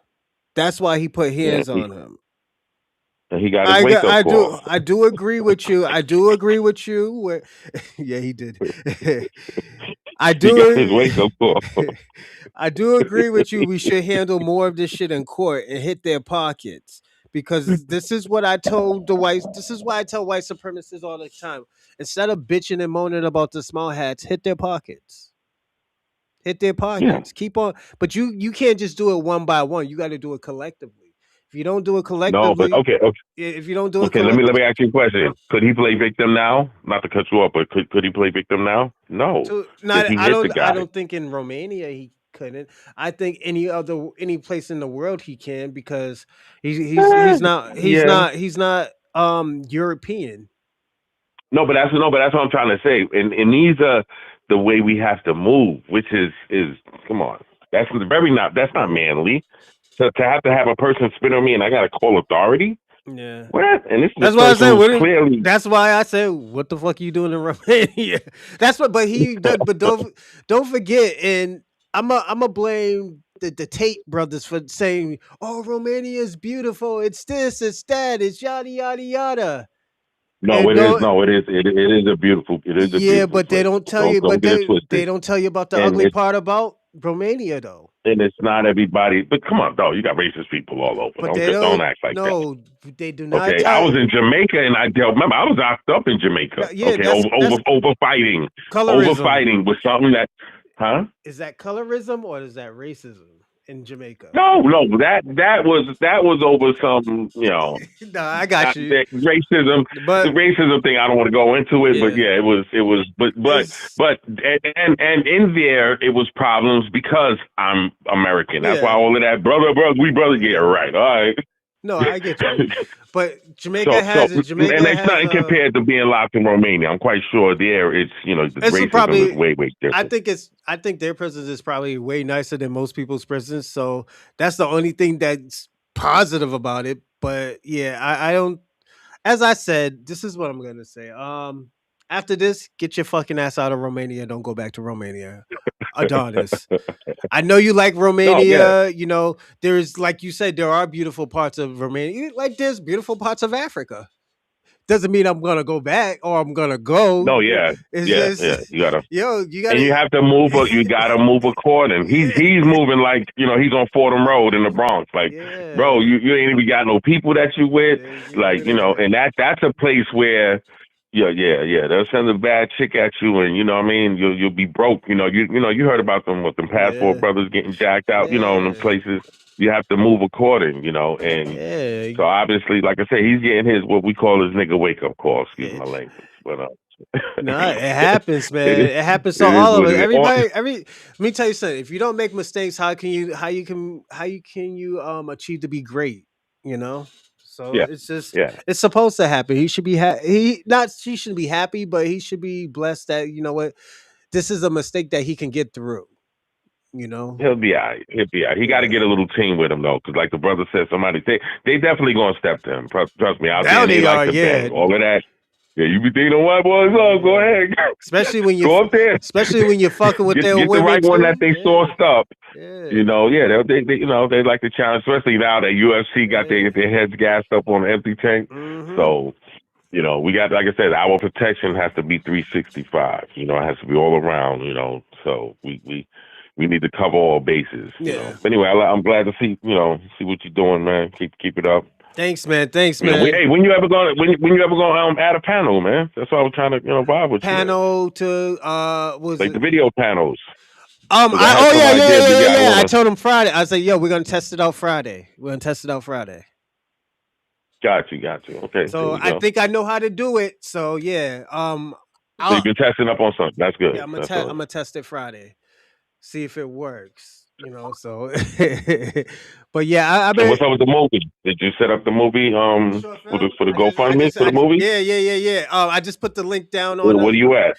What was it 35, 40, I think? Let me see. How much more you need, man? We need to get that money right. Let's see. I put 6,000, but they put 700. I did a small number because I'm gonna double it with my money. So yeah. But that's dope. But this is my script right here. I got it in the mail Friday. I'm mad excited about it. So yeah. I seen it. Yeah, that's dope. So yeah, it was a lot. That's what's up. We making moves, man. Not faking moves. That's what it's about. Oh yeah, definitely, man. I be trying, like I said, I be doing my thing, man. That's why sometimes I be like, so busy and. Bro, it's so bad that I got three monthly planners. So it's just it's crazy. So. I ain't trying to hear that. I ain't trying to hear that busy shit. We all busy, man. I'm just trying to talk like we ain't busy, man. We all busy. Sometimes ask your emails. I ain't trying to hear none of that bullshit. I ain't you got their groupie, motherfucker. I just seen your email with Because I got a few actors. I got 2 actors. And I got a few actors. I have some actors as well. That's what I'm trying to tell you. Yeah. Oh yeah. Yo. But yeah. Reach out. Yeah. But definitely. That's what I do. Oh yeah, definitely. But when you plan on filming? East or West Coast? East Coast. It's gonna be in Boston. Okay. It's gonna be in Boston. I'm gonna make it a Boston film because I don't think I think people just look at Boston as some Irish type of fucking city, and it's not. There's no. I got a dope actress out of Baltimore. She's from New York, but she lives in Baltimore. She's done some good work. But that's what's up, man. But yeah, when you start filming, we'll get everything together. But yeah. Like I said, we need to start getting everything together. You know, any type of help you need, we all need to start pulling together. Okay, cool. That's not a problem. Thank you, man. You know, but anyway, stay up, man. I was just tapping in, man. Let you know a little situation with that cat Adonis. Yeah. How he's slipping. Like you said, you got to know where you at. You got to move. You know, it's sad though because it's on camera. That's the part that's like, man, what the hell? But yeah, man. And for him to get arrested, the other dude is taunting him now. Like he's making like little bit. Yeah, trying to send him to jail. He's a drug head. He's clearly a drug head. Trying to send him back to jail. That's what they're trying to do. It's just, let me tell you what it is, yo.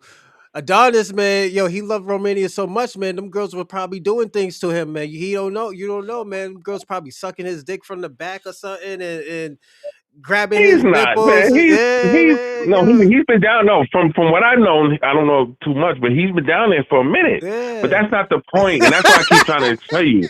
That's like you. Let's say you decide tomorrow you want to move to Cuba, right? Yeah. Okay, you should be treated according. Okay, and then especially by you being FBA. Okay, I don't care if you're a man or a woman. You should be treated a certain way according, right? So that's the part that gets me. And then it goes to show why we need a protection group. Yeah, but it's not very clearly. I don't think. But things like that, when that happens, for example, right? Yeah. And then what you do is you push the government the same way. For example, right? Yeah. The Asians, they do over here. It's not that it's a lot of them, but you know what they do? They have a protection group. Yeah. I don't care whether you're Japanese, but okay. And that's what we don't have. And that's what I be trying to tell these tethers when they talk that, oh, why you trying to separate? Oh, you know why we trying to separate? I'm gonna tell you why we trying to separate. Because y'all never looked out for us. Remember, I had a barber shop right next to an African restaurant. I used to tell them, and this before all of this tether stuff, I've seen this shit like 3D. Hello? Mm-hmm. And that's what I used to tell them. Like, how dare you try to talk? Because, I will never be a slave, all of that BS. Yeah. What? Like, you're over here because of us. Are you crazy? Yeah. You know what I mean? Like, get the fuck out of here. Like, if you could see the civil rights bill and all that, they wouldn't have been over here if it wasn't for us. Yeah, they're nuts. Hello? Yeah, they're nuts. and then to come over here and the way they disrespect us, and then I see the way they be jeffing for these white people, that don't add up. Yeah. Okay. And I think that as a kid, just like I be telling you, and like that Jamaican dude was trying to talk crap before. Like, bro, I was over in Jamaica with my white mother and seen how they was going crazy. And my moms ain't rich. But they just looking at the skin, okay, and they thinking, oh, this is a white woman, she got money. So yeah, come on, miss me with the BS. Yeah, that's what they do, especially in Jamaica, man. Jamaica, hey, come to my house. No, it'll be look at what nice. It's a nice house, and you know what it'd be? It'd be an Airbnb. Talk about it's mine. Yeah.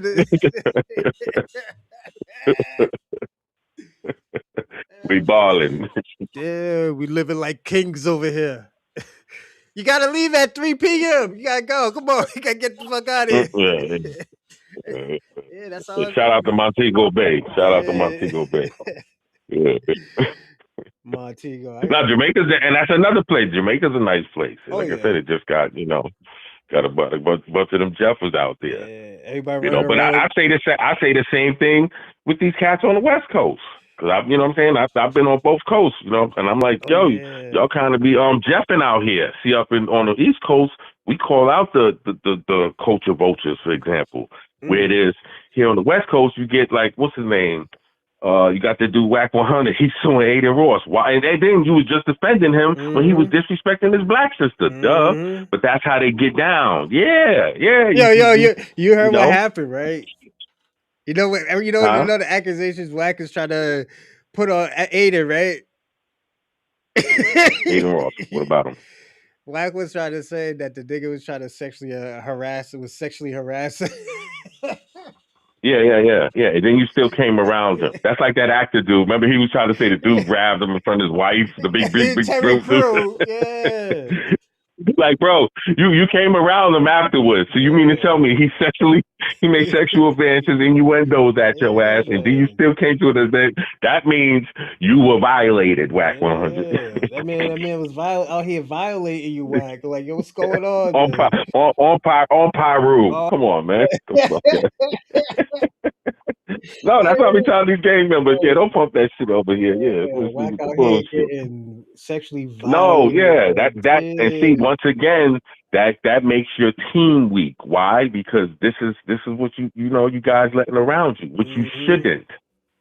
And that's what pisses me off, and especially when I see black people doing that. Why? Because you Yeah. don't see that BS from white gangs. You don't see them getting on disrespect anything. You know why? Because they don't tolerate that. You will Yeah. be annihilated for that. You don't see the Mexican gangs, but you see these black gangs doing it. We jeffing them. Then we Yeah. letting the white boys like Adam 22, for example, running the show, and then he's doing the innuendos, the gay shit. Mm-hmm. Okay, which we shouldn't tolerate. But you know what? That's a how you say it's it's an initiation type of thing that they Yeah. do. Ritual. Okay, A yeah, ritual. yeah, exactly. So and yeah, it's like come on, it's just like whack. Yeah. Oh, now you trying to sue me, and it's looked at as a joke. Like you're a Yeah, joke, bro. man. But obviously you see his manage skills. His skills ain't there like that. Yeah, it'd be like that. But yeah, we need to tighten up the team, man. But anyway, hold it down, man. Much love. I'll be tapping in. Hit me on behind the scenes when you get a chance. All right, thank you, Imperial. I appreciate it. Salute. No doubt. Stay up, stay dangerous, and stay away from the crazy ladies, allegedly. Shout out to Imperio. But we're gonna jump into the Tariq Nasheed real fast. I'm gonna end it with this one. We had a good, 3.5? What is it? What time is it? Yeah, 3.5. So yeah, we'll do another 30 minutes on this, and I'm gonna give my shout outs to all of y'all. Thank y'all, and I'm gonna say this: thank y'all for being on my show. Thank y'all for the donations for the my short film project, Brother Morningstar, Sir Adam's Betrayal. If you want to know more about it, definitely hit me on I am a Rosalind at gmail.com. I will put it on under the bottom. Give me a second. See, right there. I am a Rosalind. Oh, no, that's my, excuse me. Right here. I am a Rosalind at gmail.com. Definitely follow. I mean, definitely just hit me up. I just actually just touched down on my email this week. Yesterday, man. I have a lot. I had to go through a lot. So thank y'all for hitting me up on the email, and I apologize that I didn't get right to you. So yeah, definitely. This short film is gonna be super dope. I already got I'm gonna have the daggers. I'm personally put it this way. I personally want to do this in the fall, like in September. All jokes aside, I do want to do this in September, but I feel like I need to get this done right now, ASAP. Is following his daddy to racial. No, it's not a hidden color. It's just a short film drama. It's a drama. It's not no like documentary or anything. Black Snow Bunny Kid. I know you're trying to be funny. Yeah, just I know, and I fucked your joke up. I know, but no, it's a short film. It's called Brother Morningstar, Brother Morningstar, Sir Adam's Great Betrayal. It's about two brothers. One brother that's a black who's in the black market, the family black market, and the other brother who's soon to be a politician. And he wants to jump into the black market world or the underworld of selling illegal goods and stuff.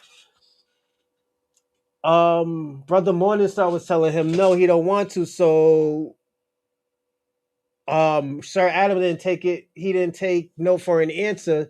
So you go down. So we gotta in the beginning we go down this deep trail where how Brother Morningstar moves with his good friend Wild Bill or William Westbrook, and how he gets betrayed by his brother and people who hates him. So there will be a part two, but this is the part one for right now.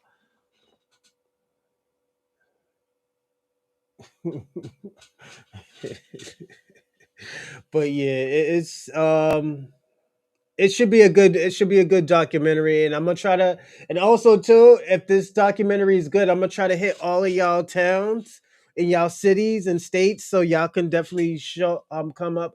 And definitely, I don't know if I want to do DVD or whatnot, but yeah, definitely the Chinese. But yeah, definitely. I will put. This is what I'm gonna do. Because I will be taking pictures probably in mid-April. Um, I'm gonna be taking pictures in mid-April. So yeah, definitely. It's gonna be good. I'm gonna show you. I'm gonna when y'all see it, when y'all see, because I have an idea of how I want the cover page to be. I'm gonna do 2, maybe 3 cover pages. No matter how you like it or what you do, you're gonna love it. Trust me. Because it's a great idea, everyone. So definitely let's get to this, and I'll explain more through the week. So yeah, you'll ever see the movies that you can find on YouTube, like Snow on the Bluff.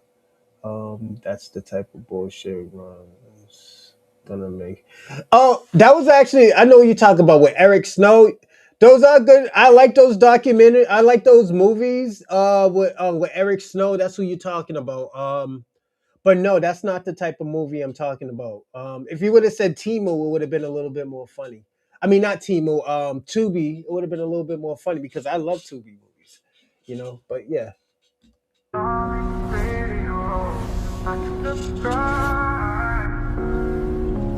Darling Radio, like and subscribe. Darling Radio, like and subscribe. But the movement has transformed from them and then to us and now. This is our moment because our time has come to defend our rights. This is one. There you go, Snowbutt. Yo, everybody, y'all don't know who that is? Y'all don't know who that is? That's Black Snow Bunny King. That's him. If y'all never seen Black Snow Bunny's Snow Bunny King's face, this is him. Step and that great legacy. That's him. March with solemnity. Snow Bunny King, what's going on, man? Yo, what the fuck are you doing in Selma, Alabama?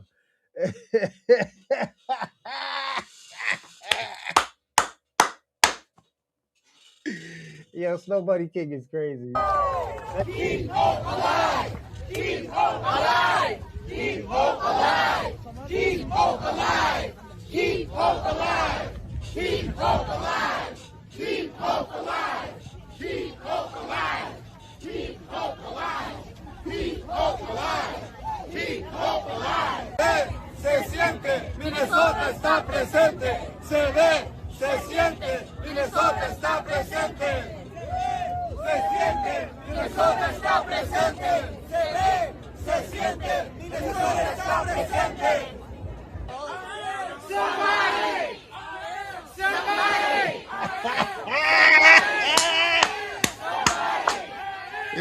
Yo, my nigga, this is the Selma. This is Bloody Sundays, the Broadway. Instead of using black people, they use it to cheaper the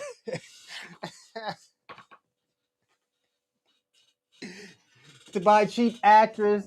They use Somalians. This is fucking bad. This is bad. I used to walk over that fucking bridge when I was smaller. Like, yo, y'all don't understand. When I didn't listen to my great granddaddy, God rest that man. So I want to go fishing and go hang out with my friends and stuff. I'll go over the bridge a little bit. The bridge is long as fuck. It's long. And 9 out of 10, I couldn't even finish it. So I usually just go back or just fish right there. And you got to have like a good fishing pole. If you don't got a good fishing pole, you can't grab anything. And also, there's alligators in there. There's alligators and snakes, depending on. There's a few snakes. There's, I think, rattlesnakes. I think that's in there. So yeah, you'd be surprised. Breathe in my heart, I believe. What come Someday. All right, we're in the building. We are in the building, ladies and gentlemen. Glad to have y'all in Oh here. my God. Doing Shout out to Somalia, man. Y'all niggas is crazy out here. As this China man always told me, man, stay away from them crazy people because you're gonna end up stupid. So early tap in. Shout out to everybody. Thank y'all for tuning in. Y'all share the space. Oh, everybody give me a my retweet. motherfucking Retweet God, the that space. Let is everybody crazy. know that we are indeed live. What's going we on, are in the Big building, Rim? ladies and gentlemen. Big Rim, All sorry. right, before I get started, let me shout out some of the regulars, some of the people who are up in here when I start my lives here. Let me shout some of you out real quick to get the energy in the room straight. I see Michi God. Excuse me. Whoa. I see Mika. I see Concerned. I see Queen D. I see Tia. I see Sage. I see Brother Ernez. I see Brother Todd Powell. I see Brother Cornbread. I see Brother Maroc. I see the Black Tucker Carlson. Brother Woods. Brother Wade. B&B. Respect to y'all. And we're going to chop it up as we always do. Sir Mike, respect to you. Again, y'all retweet. Let everybody know we're live. And by the way, first of all, thank everybody who is continuing to contribute to the Hidden Colors 6. Almost at the goal. Watching my page, you can click the Kickstarter link while I'm right and hit that Kickstarter link, ladies and gentlemen. First thing I want to talk about, this is a story that a lot of people are talking about. You know what's happening with the Somalis up in Minnesota. The Somalis are on the hot seat right now. What's up, Sister Paris? The Somalis are on the hot seat right now. And, right here in these TikTok streets or Twitter streets, y'all remember the Somalis a couple of years ago. Boy, they were the main ones disparaging us and our lineage. Boy, they were talking crazy. Saying that they ain't black. Right here on these Twitter streets. Raise y'all hand if y'all remember. Let's take a walk down memory lane real quick. Y'all remember a few years ago right here on these Twitter streets, boy, these Somalis would have these spaces in here calling us everything other than the child of God. Oh, we were baby mamas, we were ghetto, we didn't have a culture, we own crack, we don't eat know our Popeye's daddies. chicken. They're not black. They're not like us. Oh, it was a lot. We were slaves. We were Jareers. We were Abids. Oh, they were disparaging us. And also, they were using the hard ER when they used the N-word. Oh, they were calling us the N-word with the hard ER, ladies and gentlemen. Oh, those were some interesting days. We got on their bumper. We would get on their bumper. They thought, okay, in order to get clicked in with the white T supremacists, we need to disparage those blacks, those black Americans, those foundationals. We got to disparage them.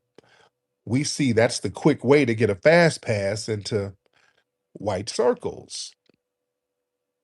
Well, that really didn't work out like they thought it was going to work out. Yeah, the white supremacists that they wanted to impress turned on them, got the ice on them, started exposing a lot of their scams, putting them out there on Front Street, and delineating their crimes from us. Oh, that was the most damaging part right there. So now all their little crimes that they did, it's not going to be thrown under the banner of black. Because we stopped that. When the media tries to pull that, we're like, look at that last name. That person ain't us now. That's a Somali, that's a Jamaican, that's an Eritrean, that's a Haitian. No. Whoever that is, correctly identify them. Don't just throw them under the black bus. They're not foundational Black American. All right? So now the Somalis are really on the hot seat. Their politicians are on the hot seat. The media is turned against them to a certain degree. It's hot. The block is hot. Now that the block is hot, boy, they've gotten super black. Ilhan Omar, She was doing a press thing talking about how the attacking me as a black woman. Look how they do us black people. Oh, how dare they do us blacks like this? Oh, every day they're blackety black. Family, they wanted to show how black they were. The Somalis went down to Selma and did Alabama. a march on the Edmund Pettus Dam Bridge, family. Good grief. Nigga, this is very I'm gonna say this. This is very disrespectful and funny at the same time. Give me a second. The reason why it's funny, nigga, you went all the way from Minnesota. You couldn't go to Texas. You couldn't go to Mississippi. You couldn't even go to Arkansas or Oklahoma. You went to Mississippi just to walk, nigga. Oh my god. Then you walking because then you walking like you don't you walked like you did like you needed security like it was Bloody Sunday. Like you can't do that. This is that's the disrespectful part. This was cosplaying Selma Bridge, man. Come on, don't do that. Jesus Christ. And I hope they don't make a fucking stupid movie out of this shit that they just did. They went down there to Selma and marched on the Edmund Pettus Bridge doing some damn civil rights chants, family. A brother on TikTok said they had a musty man march out there in Selma. My God. And a lot of people, a lot of foundational black Americans felt a certain way about that. A lot of foundational black Americans were not feeling that. They were complaining about it. Rightfully so. I think some of it is justified. Because see, this fake solidarity that they're trying to do now is transactional. See, you can't spend the last 5-6 years on social media dragging foundational black Americans. Let me ask you something. Hey, Shabaka, did you go to Selma, my family's hometown, and walk that bridge? Yeah, no, maybe so. Americans trying to prove to the dominant society that you're different and you're better, then all of a sudden you want to be our cousins when the political heat gets turned up on that ass. See, that's not genuine unity. That's fair weather solidarity. You see, you're reaching out for an alliance of convenience, not out of respect. See, alliances got to be respectful. You see, it has to be about respect. And see, we reached out to people out of respect. We weren't really getting nothing out of a lot of things we would do, but we just do it out of respect. We reached out to help different African nations and all these different people. We weren't getting nothing out of it, but we just understood, hey, if these people are melanated like us, we need to help them. That's just a respect thing. But again, they're doing things out of convenience and really desperation because you don't really have no allies like that. And then they went out there to Selma. You're treating sacred ground like a PR stunt. Listen, Selma and Edmund Pettus Bridge, these are not just political props. I hate that the Democrats really use them as political props. You understand? But that area, that was a major hub for the civil rights movement. You understand? We got my family is out there in that area. You understand? Yeah. Dallas County, Lowndes County, my biological family, on my father's side is out there, all in that area. Yeah. So them going out to our family land, especially mine, cosplaying and doing all this shucking and jiving. No, we don't appreciate that clout chasing. So don't try to use our ancestors' trauma for your little civil rights clout. Yeah. You're trying to black it up when it's convenient.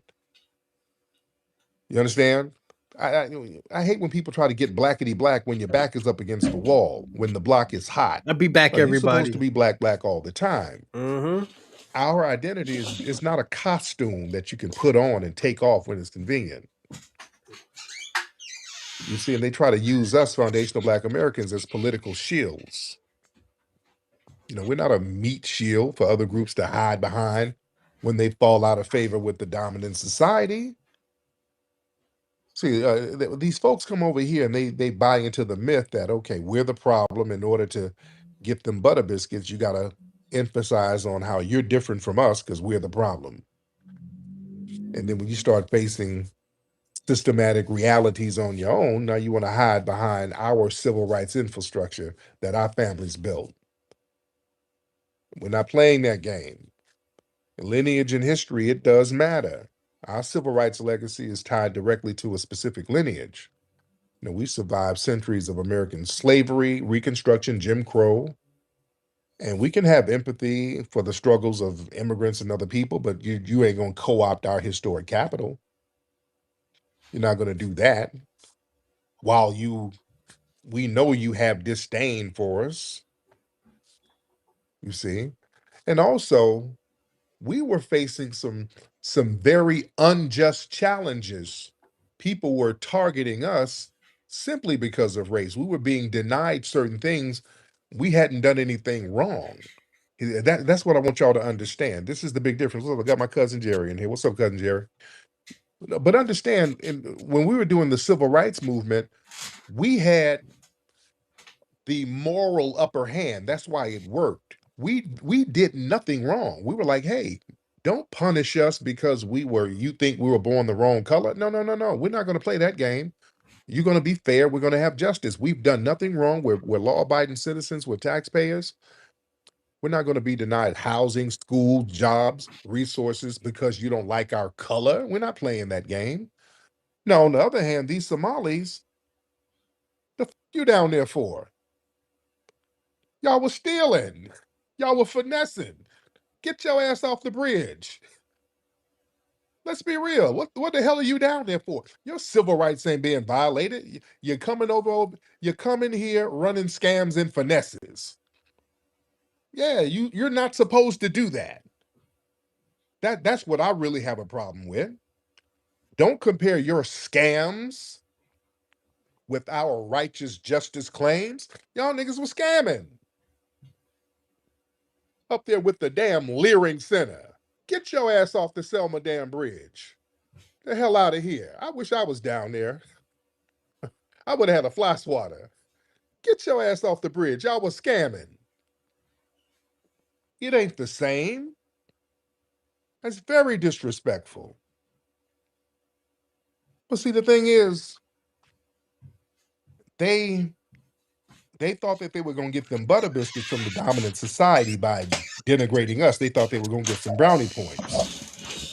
They thought they were going to get in there by dissing us, dissing foundational Black Americans.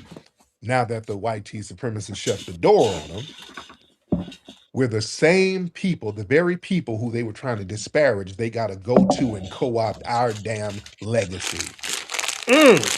Boy, that irony is a bitch, ain't it? Well, let me talk to the family in here. And right now on Kickstarter, come on, family, we got 2 hours to go. I'm doing a live countdown. We're at 240. All right. We need 9K, ladies and gentlemen. All right. We're at 240 right now. 2 hours to go. We need 9K. Can we run it up, family? Let me get some folks in here. Let's get Ojagara.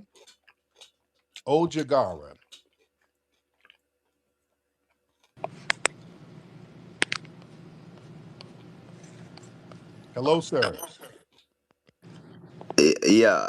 Hello, Terry. How you doing, brother? I'm good. It's good to hear from you again, man. Yes, indeed. We spoke before? Yeah, you know, you guys dress like us and eat like us. Who? I don't know if you remember. You didn't pay me my money for the video that went viral. Which one? You guys dress and eat like us. Anyways, I would like wait, to. hold on, slow down. Who dressed like who? You dropped a video and you did not pay me my Oh, money no, okay, for the okay. You're just video. talking now. Who dresses like who? I want to know who dresses like who. Tariq, you guys dressed like us for centuries. Who? For centuries, you FBA people dressed like us. But I wanted to address something with No, you. we don't. I wanted to address No, something yeah, with we you. don't. We're not. We don't walk around with our butt cheeks out. No, we don't. No, I'm here to be serious, though, Tariq. No, you're not. No, you're not, sir. We have never run around with our butt cheeks out, sir. What are you talking about? That's That's you. You I sitting want over. to know, You Tariq, sit. why You why sitting over. You sitting over there with your booty meat out right now. So don't nobody dress like you. What you talking why about? why do you keep coming for the white man, Tariq? What are you? The white man has been good to you, to me, to everyone in this country.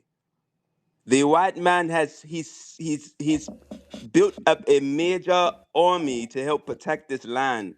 I'm gonna say this. You see why we do you see why I personally I don't give no passes to the white supremacists or tethers, not immigrants, but tethers. This is why. This is a big reason why, because they work together. If you don't understand that or you don't see it, they work together. Tethers and white supremacists work together. They're gonna turn on each other, yeah, absolutely. But immigrants, they understand. Real immigrants understand, like, yeah. And you continue to come for him. Well, I come for the white supremacists. Yeah, this white people are cool, but it's the white supremacists that I have a problem with. Amy Goodman, the Red Cross, all of these people who come to Africa and here in the Americas to help us, and you guys complain about everything in this country. But you don't complain enough, sir, because they ran you out of your homeland. This is my home, Tyreek. No, not with that accent, sir. It's your home now because you had to flee over here to us. And no, my father has been here since 1997. And I got shoes older than that. So yeah, y'all are tethers, and y'all fled from your failed homeland because it wasn't popping, because the white supremacists decimated that and ran you off your land, sir. That didn't happen to us. We didn't let them run us up off our land. But you all get passports and come to our land for vacation. We go everywhere for vacation. That's called success. Name a famous dish by an FBA. We have a Oh, goosey soup. We have that's not, all of these soups. that's not And famous. Nobody eats that besides you, right? Nothing. Don't that's nobody eat that's besides neither here or there. eat that, but nobody eats that besides you, sir. Stop playing. All right. That's neither here or there. Oh, all right. It's there because it ain't here. We ain't eating it here, nigga. It's there. All right, but go ahead. Byron Donalds Yeah. today. Double tether. Go ahead. Byron Donalds is an FBA. No, he's not. No, he's not. He's a tether. He's not at all. He's Caribbean. Well, he answered questions about immigration. You guys are ruining immigration for us. We have come here peaceful. We have come here peaceful. Oh, I don't know what happened. I think his little prepaid minutes ran out. I don't know what happened. What's up, nigga? The guy. Yeah, his. I don't know. I don't know what happened to your phone. Yeah, his little prepaids went out, so he'll be all right. All right, let me get brother Twizzle in here from the town. Twizzle from the town. What's up, T? Hey, Congratulations, player. You understand me? my man. Respect. We still. What? I'm looking at. We 41. A couple of dollars short. We need everybody to get on over there. Oh, we gonna get it, man. We just had a space, man. We just had a space. My boy Jimmy Jam just had a space, man, and we got you some money over there, man. So we got it coming, man. Hey, I wanted to ask OG Bougie a question, man, because they always come in here with that BS talking about they white men like they white hunter with black hearts and shit. You know what I mean? But they fail to realize that we are living in a country that we've been dealing with these people for over 200 years. Oh, yeah. And to what numbnuts fail to realize is he said that they built an army. Well, you stupid We've been fighting in that army since the 1500s. Exactly. We've been fighting in every war. We've been fighting in every war for this country since the 1500s. So before you can say who are we being rude to, we need to worry about you kissing their ass with all that brown nose and on your nose and seeing your ass back on the inner tube that you came back over here on, bro, because you had the audacity and you are Fought in the rude to armies. try You to guys tell were us. not allowed to fight in the armies. You are You guys rude were for trying to kept tell in somebody books. whom you don't even have nothing about. You just learned how to speak English. And here you're trying to talk You to were people a who chef speak in proper the army. English. Why You don't were you a sit cook. your butt back? You were nothing. You can't even fight in the army because you don't even know how to properly use a gun. You got a gun. You probably was gnawing on the trying to eat it, talking about what do I do with this? So why don't you sit back and try to educate yourself on a little bit more history before you have the audacity to embarrass yourself speaking to scholars in here, such as our brother Tariq Nasheed. This man is putting together another documentary, his sixth one in his catalog, that's going to wipe y'all completely off this app. Because, like you said, we are making immigration bad for you tethers coming over here riding our coattails. I So I look really like think you need to. I you. really I think look you need to just get an like air pump, you. and I So what really is think the you need to get difference? you an inflatable mattress because that's the first thing you're gonna need to get back over there. Because once this documentary come out, the whole world is really gonna be on you because We look everybody like is talking you. about tethers. We Everybody is look talking like about you. tethers. It was a gentleman who just did a stand-up comedy talking about these Africans. This you can tell them a mile away by their forehead and how they smell. So We hey, the look world like is getting you. up on you. The world is getting up on you, and you can never look like me because you are not like I us. have your I land nose, my plane, nigga. Tariq. Shout out to you, Tariq. I land my plane, player. And thank you, Twizzle. Thank you, brother. That's Brother Twizzle in the building, brother. The white man. Like me because you are not like I us. have your I land nose, my plane, nigga. Tariq. Shout out to you, Tariq. I land my plane, player. And thank you, Twizzle. Thank you, brother. That's Brother Twizzle in the building, brother. The white man doesn't want you. They want us. What don't you We don't understand? want them. When you go to the store, they don't want you to We don't come want in. They want us. They want foreigners, Indians, Koreans, Japanese. They don't, they're sick of you. Go home. This is our Go home, back. sir. This is our home. No, you guys are here by contract. Oh no, we're not, sir. We didn't sign no contract with them. We didn't make a paperwork deal. The white man No, has stood no, for us no, in no, Congress. The white man has no. given us. We didn't make no paperwork deal with these people like y'all did. That's why you failed and had to flee. Let's get Sir Great Black Shark in the building. Salute to you, black man. Can you hear me okay, good brother? I can, brother. How are you? Man, I am fantastic. Blessings to you and your family. Listen, on behalf of the family, I want to thank you for this tremendous effort that you're putting forth. And I want to salute to Brother Twizzle, everybody that's ever put something on the campaign. If you can, donate again. Let's go ahead and finish strong because the main thing that we have to do is support our own grassroots funded media projects if we want the truth told about our lineage, unlike these goofy tethers here that can't even figure out which way to go, left, right, north, south, or center to build anything in their homelands. We have a distinct lineage, and it's time for us to completely carry this delineation forward into the future and continue to show the next generations what we're supposed to do. So I just wanted to thank you for that, man. It's an honor to be a part of this. And family, let's go ahead and finish out strong. With that said, What have you built?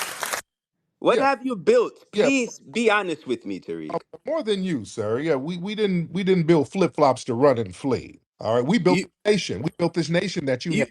you, what nation? The You U. guys are This here is because of crazy. us. No, We sold you. I know that. Yeah, We sold you. So we own you, nigga. you, You keep uh, pretending like you're just this different Nigga. set of people Niga. because your skin is just different or whatever. But all for that's I gotta land, everybody. I gotta go take a quick nap. I'm gonna land. I'm gonna say this.